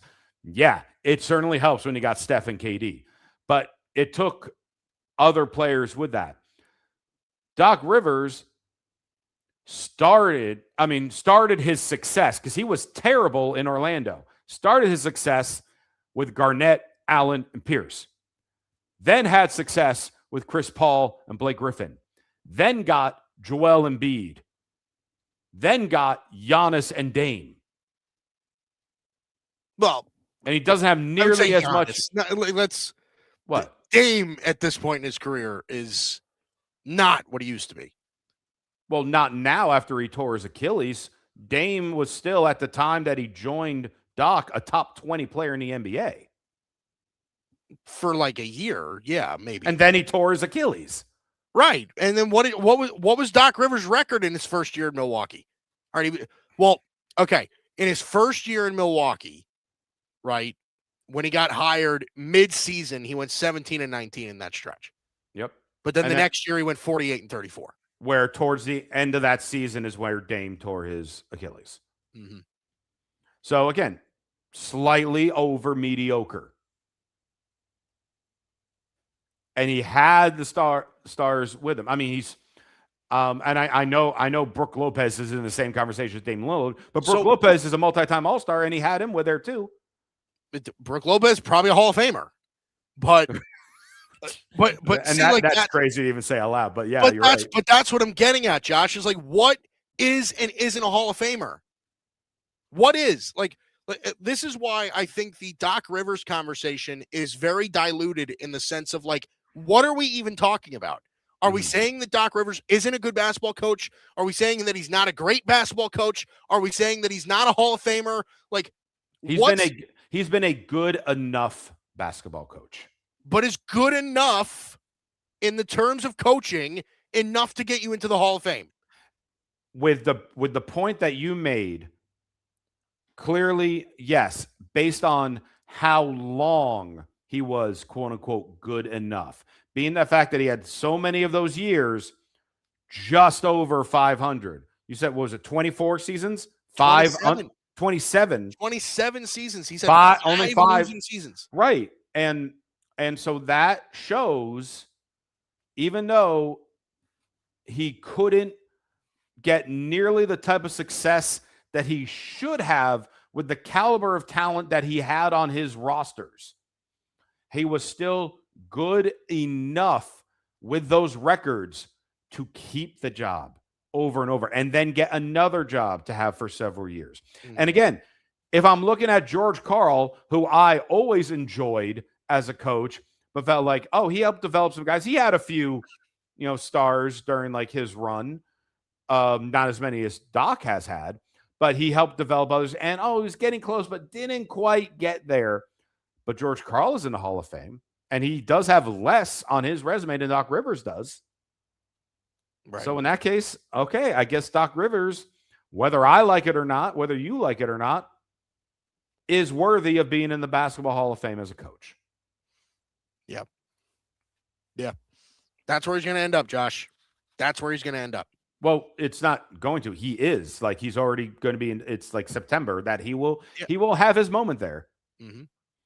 Mm-hmm. And it will scratch a lot of heads until then. But our grid chat's going to blow up. When the news came out, it did.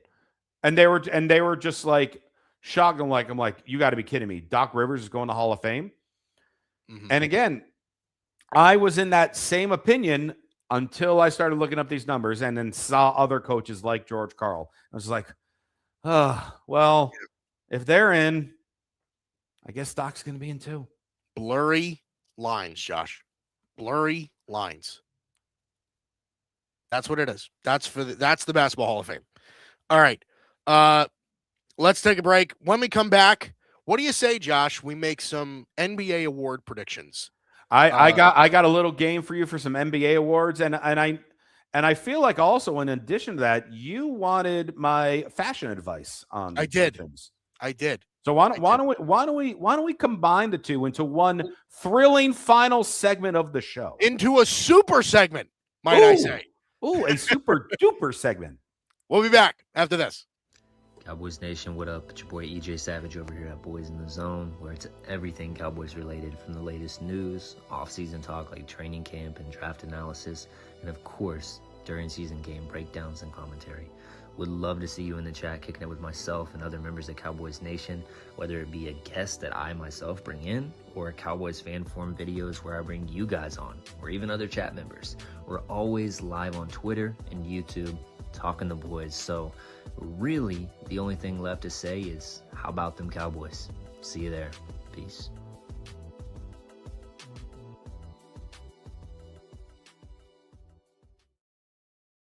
Hey, what's going on? My name is Tim Barnett, and welcome into the Boston Sports Summit. If you're a fan of any of these four teams right here, or you're like me and you love all four of them and you follow them religiously, you're a big fan, this is the show for you. The big thing with this is real commentary and authenticity. I'm going to tell you like it is. If we're great, then we're great. But if we suck, I'm going to tell you that we suck and we need to improve. I'm also not afraid to call out our ownership or front office for making bad decisions, just like I'm not afraid to call out our coaches or our players for screwing some things up or doing great.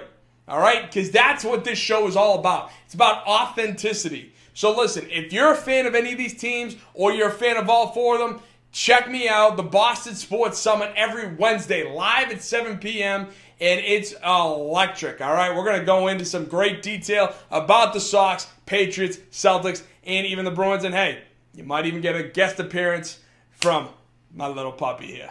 So, it's a great show. Don't forget to tune in every Wednesday, 7 p.m. You can also follow me on all socials, on Instagram, X, and YouTube, Boston Sports Summit. So check us out. It's a great show. It's a great time. Hope to see you there. God bless. What's going on, y'all? It's Arthur Hurst from the Grid Network, letting y'all know to check out the Saturday morning tailgate starting at 10 Eastern every Saturday. Check us out on YouTube, X, Instagram, wherever you get your podcasts. Tune in for some humor, some great analytics between me, my boy Bryson, and Tim. Again, Saturday morning tailgate every Saturday at 10 Eastern on the Grid Network. See you out there.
right, welcome back to Mike and Josh exclusively on the Grid Network. I'm Mike Guido. That's Josh Tariff. It's great to have you here exclusively on the Grid. So, Josh, you say you have a game for me now that we're gonna make. Oh, so how is this gonna work? We're so I'm award predictions. So I'm converting this into a little game, just because it's been a little bit since we've played a game. So I thought, oh, let me find a way to make this a game. Okay, I like. So, so right now I got 4 of the awards listed. For whatever reason, it looks like DraftKings took down the Coach of the Year one for some reason. So I don't have those exact numbers in front of me at the moment. But I have MVP, Rookie of the Year, Most Improved Player, and Clutch Player of the Year for the NBA. Clutch Player of the Year. Yes, that has been an award. Are you not familiar with the Clutch Player of the award? No, I am, but okay. So hold on, say that to me again. So it's Clutch Player, MVP, Most player. Improved. No defensive. MVP, Most Improved, Clutch, and Rookie of the Year. There's no defensive because Victor Wembanyama is like minus 100 billion to win that award. So no one is bothering to bet on that one. Oh, that's good. Okay. So like it. So here's what I'm going to do though. I am going to read you the top 3 contenders according to DraftKings, but I'm going to randomize the order of them. And then you have to rank them as most to least favorite of those 3. Okay. For those 4 things. All right. Okay. I like it. All right. So we'll start with MVP because I think that one's going to be the easiest. Yep. So I'm going to read you off the 3 names and you rank them for me from best to worst odds. Victor Wembanyama, Shai Gilgeous-Alexander, and someone we talked in length about today, Nikola Jokic. Rank them first, second, and third according to DraftKings. I am going to say,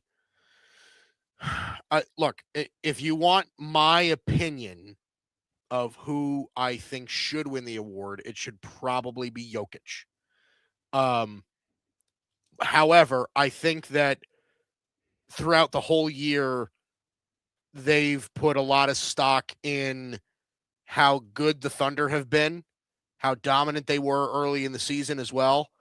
So I'm going to say they think they have SGA as the favorite. So SGA 1, Jokic 2, and Wembanyama 3. All right. So the correct answer is SGA is number 1, as you said. Uh-huh. Currently minus 5,000. Like they are certain. DraftKings apparently is certain that SGA is winning MVP. Second is Victor Wembanyama. Really? At plus 2,000. And Nikola Jokic, as we went in depth about, hey, is he a top 5 center of all time right now? And the season he's having is incredible. Is currently third in MVP consideration at plus 6,000. So that's so okay. So Shai is you said he's minus 5,000? Shai is minus 5,000 and Jokic is plus 6,000. So what that would mean for those of you not familiar, if you were betting, if you were to bet $100 on Jokic winning MVP, if he were to hit, you would make a profit of $600. If you bet $100 on Shai Gilgeous-Alexander, of $6,000, right? You said 6,000. He's plus 6,000? Plus 6,000, which means, so yeah, because there's even money, and then every 1,000 is pretty much double what you're getting. Because plus 100 is 10% of it. So plus 6,000 means if you bet 100, you will make a profit of $600. Okay. If you bet on Shai Gilgeous-Alexander that $100 and he wins, you will make a profit of $50. So it bears the question, is it worth even trying to make that bet? And that's where the wonderful thing of gambling comes in. Yeah, I don't. So again, I don't get why Shea is such a big heavy favorite. And that's a great question. I don't know either. Obviously, I believe he is. Is he leading the league in points, or did that go up to Luka before he got hurt? Let me see. Yeah, Luka. Yeah, Shea is second in points. Shea leads the league in free throws made. Well, we know that, and he does that by a mile. He's right. He averages 7.9 free throws made per game. Mm-hmm. Actually, he's tied with Luka for that. Okay, so Shea is averaging 31 points a game with 6.5 assists and 4 rebounds. With the team with the best record in the league. On the team with the best record in the league in 68 games. Yeah. Jokic is averaging in 64 games, 28 points a game, 11 assists, and 13 rebounds. Right. And again, leading the league in assists and leading the league in rebounds. How is this not Jokic? I don't know. How is this not like that's the part that gets me is like Shea's having a great season. Yeah. But how is this not Jokic? I don't understand that. And I mean, and then when you look at Wemby's numbers, obviously his are 100% in MVP conversation as well. But yeah, the fact that both Wemby and Jokic are that much far behind Shea. What's Wemby? So Wembanyama, I didn't even look at Wembanyama's numbers. Wemby is, hold on. He's 25 a game, 11.5 rebounds, 3 assists, and he's averaging 3 blocks. And by far and away, defensive player of the year. He's Wembanyama is going to go down as the best defensive player of all time. Mm-hmm. Like I have almost zero doubt in my mind that that's going to be the case because he is such a physical freak that he can just get to every basketball. He becomes such a deterrent on the defensive side. I'm sorry. This to me, no, I'm in agreement. I'm in agreement with you. It should be Jokic. I'm sorry. It just should be. I'm in agreement. It should be Jokic. All right. That moving level of triple-double is crazy. So, okay. Moving on. Rookie of the year. Now, this one, they only have 2 choices because they are set that it's going to be one of these 2. It's going to be one of those 2. Right. Yep. So, There's you tell me between Cooper Flagg and Con Knipple, who has the better odds, according to DraftKings, of winning Rookie of the Year? The 2 Duke products, by the way. Yep. So again, I did not cheat. I did not look at the odds. I have not looked at anything. If you're asking me, I'd have to really look, but if you're asking me who I think is going to win the award, I would imagine it's going to be Con Knipple.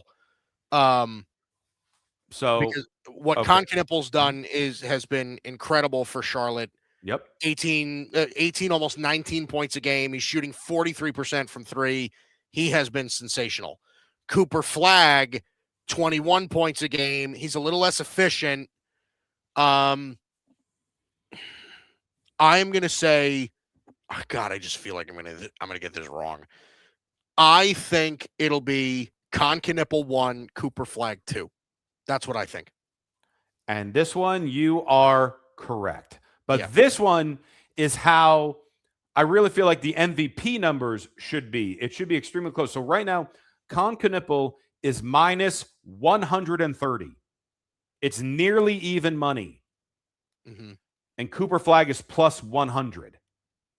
Yeah. So they are neck and neck. Neck and neck. In it.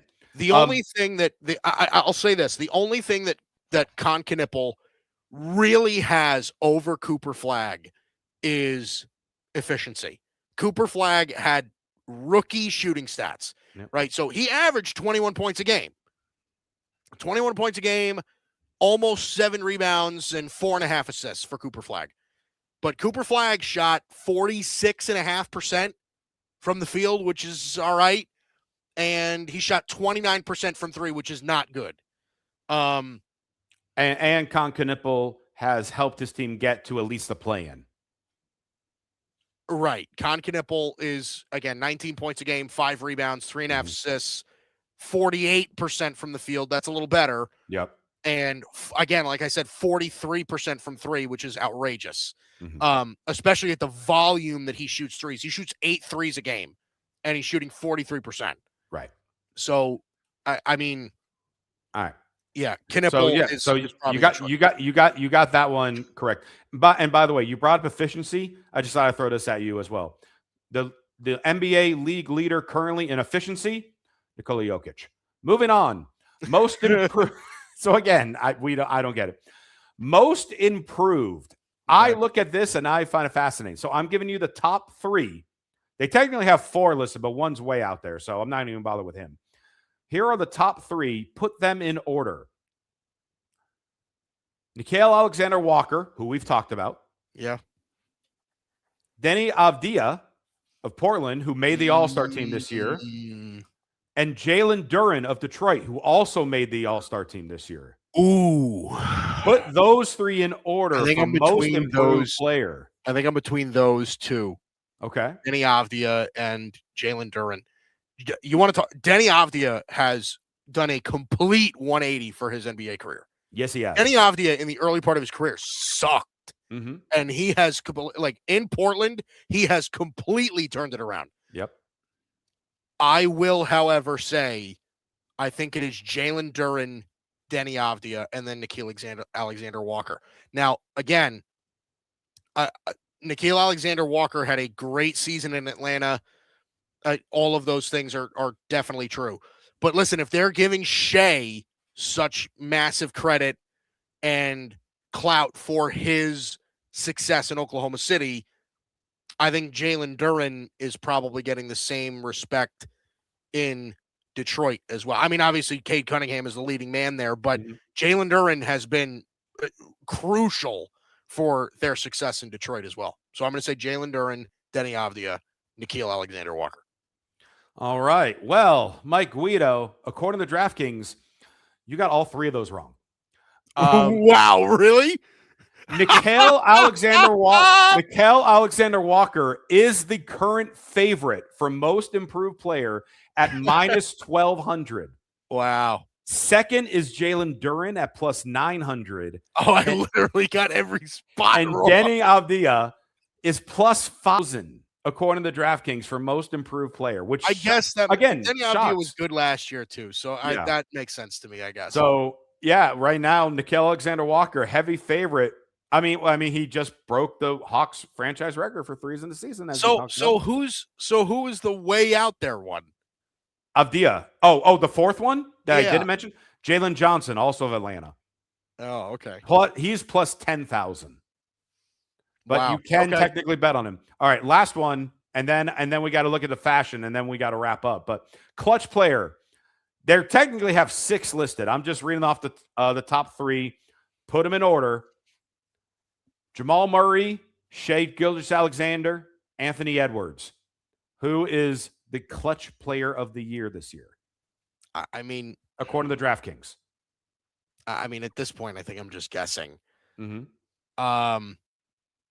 I will say Murray. I'll say it in that order. Murray, Shai, Edwards. All right. The current heavy favor for clutch player of the year is Shai Gilgeous-Alexander. Yeah, I had a feeling about that. At minus 2,500. Yeah, I had a feeling that Shai was right. It was either Shai was going to be a heavy favorite or not. I had a feeling you were going to say that too. Jamal Murray second at plus 1,400, and Anthony Edwards third plus 5,000. All right, so at least I got Anthony Edwards in third, right? Right. You got the order in one of the 4 correct, and it was the one where there was only 2 people.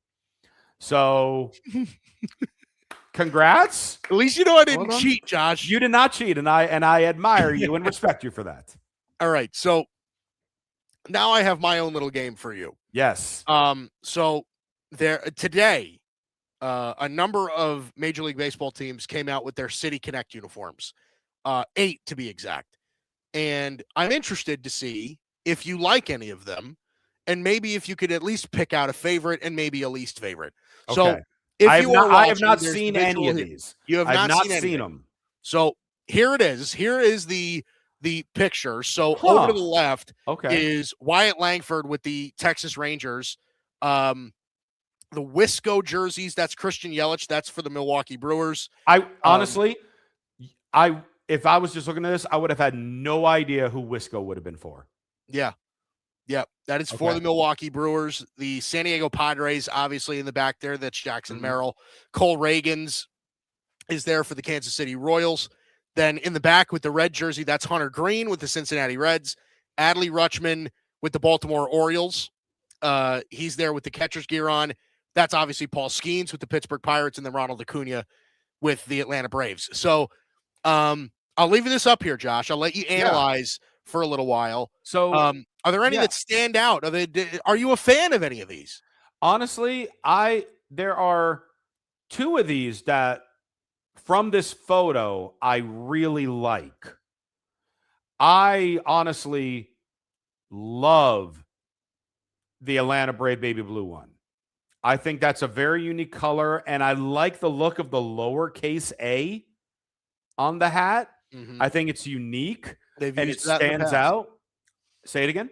They've used that in the past. They've used that lowercase a. It's become popular for them. I really like that look for the Braves because it's very different from what we're accustomed to of what the Braves look like. I will say now I can't really make out the hat too well based on where they're sitting, but the Royals one is growing on me a little bit. I kind of like. I think that's hot.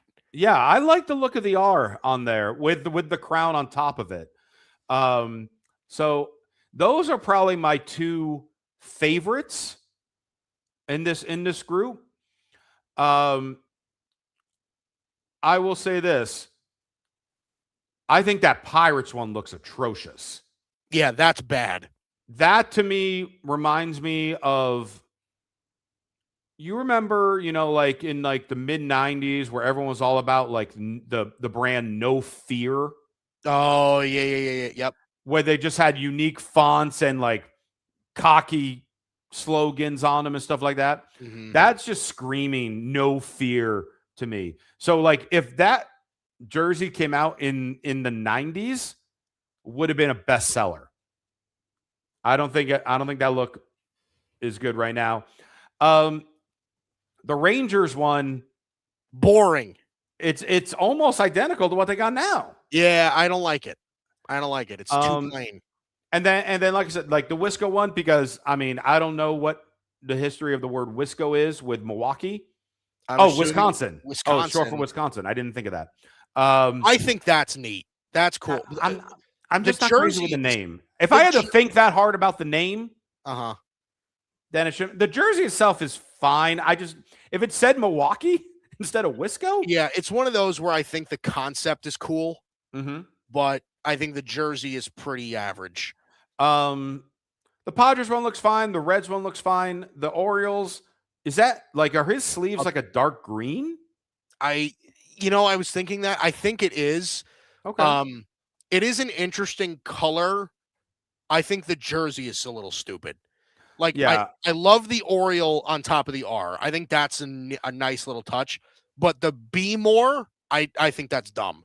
Yeah, I kind of like the color scheme of it, but I'm not crazy on the font and how it looks a B more. So I almost wish they would have either kept it just a B or an O and then had the bird on top.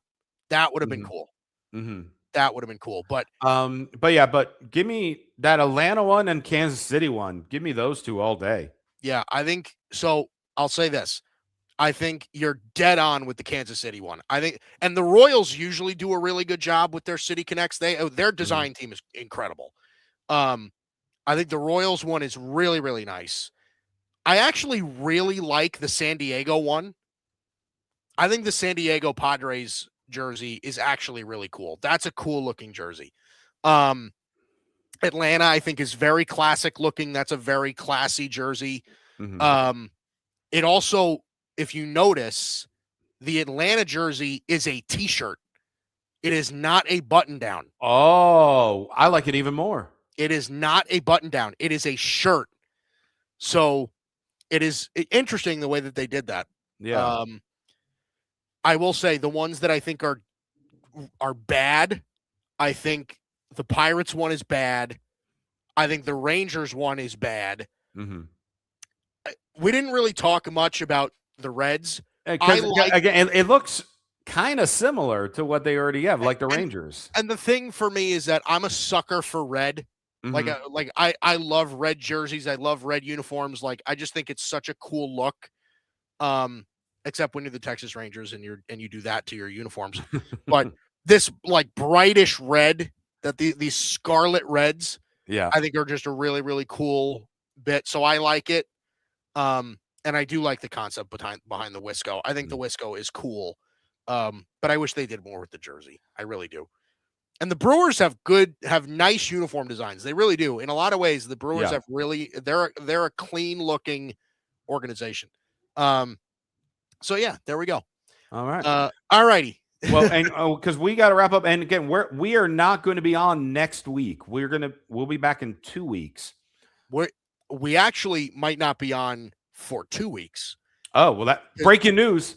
Because the NFL draft is in 2 weeks, and I'll be covering the NFL draft. Oh, I was thinking we could be live during the draft. You're covering on another show? I am covering it for the Grid's draft show. Oh, so, I didn't know we had a separate Grid show. We do. Every year, the Grid draft show where we cover the NFL draft, the entire first round, and we do day 2 also. Who hosts the show, and why was I not invited? Bryson Carver hosts it. Hopefully he can host it again. And it will be me and hopefully Bryson. Savage. All right, Bryson. Okay, I see how it is, Bryson. We don't send me an invite to host the NFL You are more than show. Welcome. You are more than welcome to come. Mike, no. If Bryson hosts it, then I need to be invited by Bryson. Wow. I'm not gonna take a pity invite. Wow. Listen. But next week, I will be over this time. I will be in Las Vegas for WrestleMania week. Anyone watching or listening, if you're going to be around in Vegas over WrestleMania, you can see me at the FSW Arena Friday night, April 17th, for Relentless Pro Wrestling's biggest event, Sin City Slam, where I will be managing the Anomaly Alex Ace in the main event for SoCal Heavyweight Championship. I'll be hosting a watch-along WrestleMania weekend at the Plaza Hotel and Casino with wrestling legend RVD on Saturday. I'll be doing a live interview with him on stage before WrestleMania starts. And then late Saturday night, I will be doing an improv show at the Majestic Repertory Theater called Yes and Wrestling Improv with a bunch of legendary or famous wrestlers such as the Good Brothers, Gallows Anderson, Nyla Rose, and a whole lot more. Follow me on Instagram for all info on that stuff. But come out to Vegas for WrestleMania week and say hi, and and tell me how much more you love me than Mike, because that'd be great. Wouldn't be the first. Wouldn't be the first. Anyway, that does it for us. That's Josh Tariff. I'm Mike Guido. It's great to have you here again. Thank you for joining us exclusively on the Groove Network. And together we sing. You are listening to Mike Guido and Josh Tariff. Buckle up! Start the campaign to let Jokic win MVP, please. Yeah, I that still blows my mind. It's mind-boggling how he's not. I can't believe that. But every Thursday, 7 o'clock Eastern to 9 o'clock Eastern, except for the next 2 weeks. Except for the next 2. Next 2 weeks. We'll see you in a month. But see you next year. Yeah. Oh, boy. We'll see you.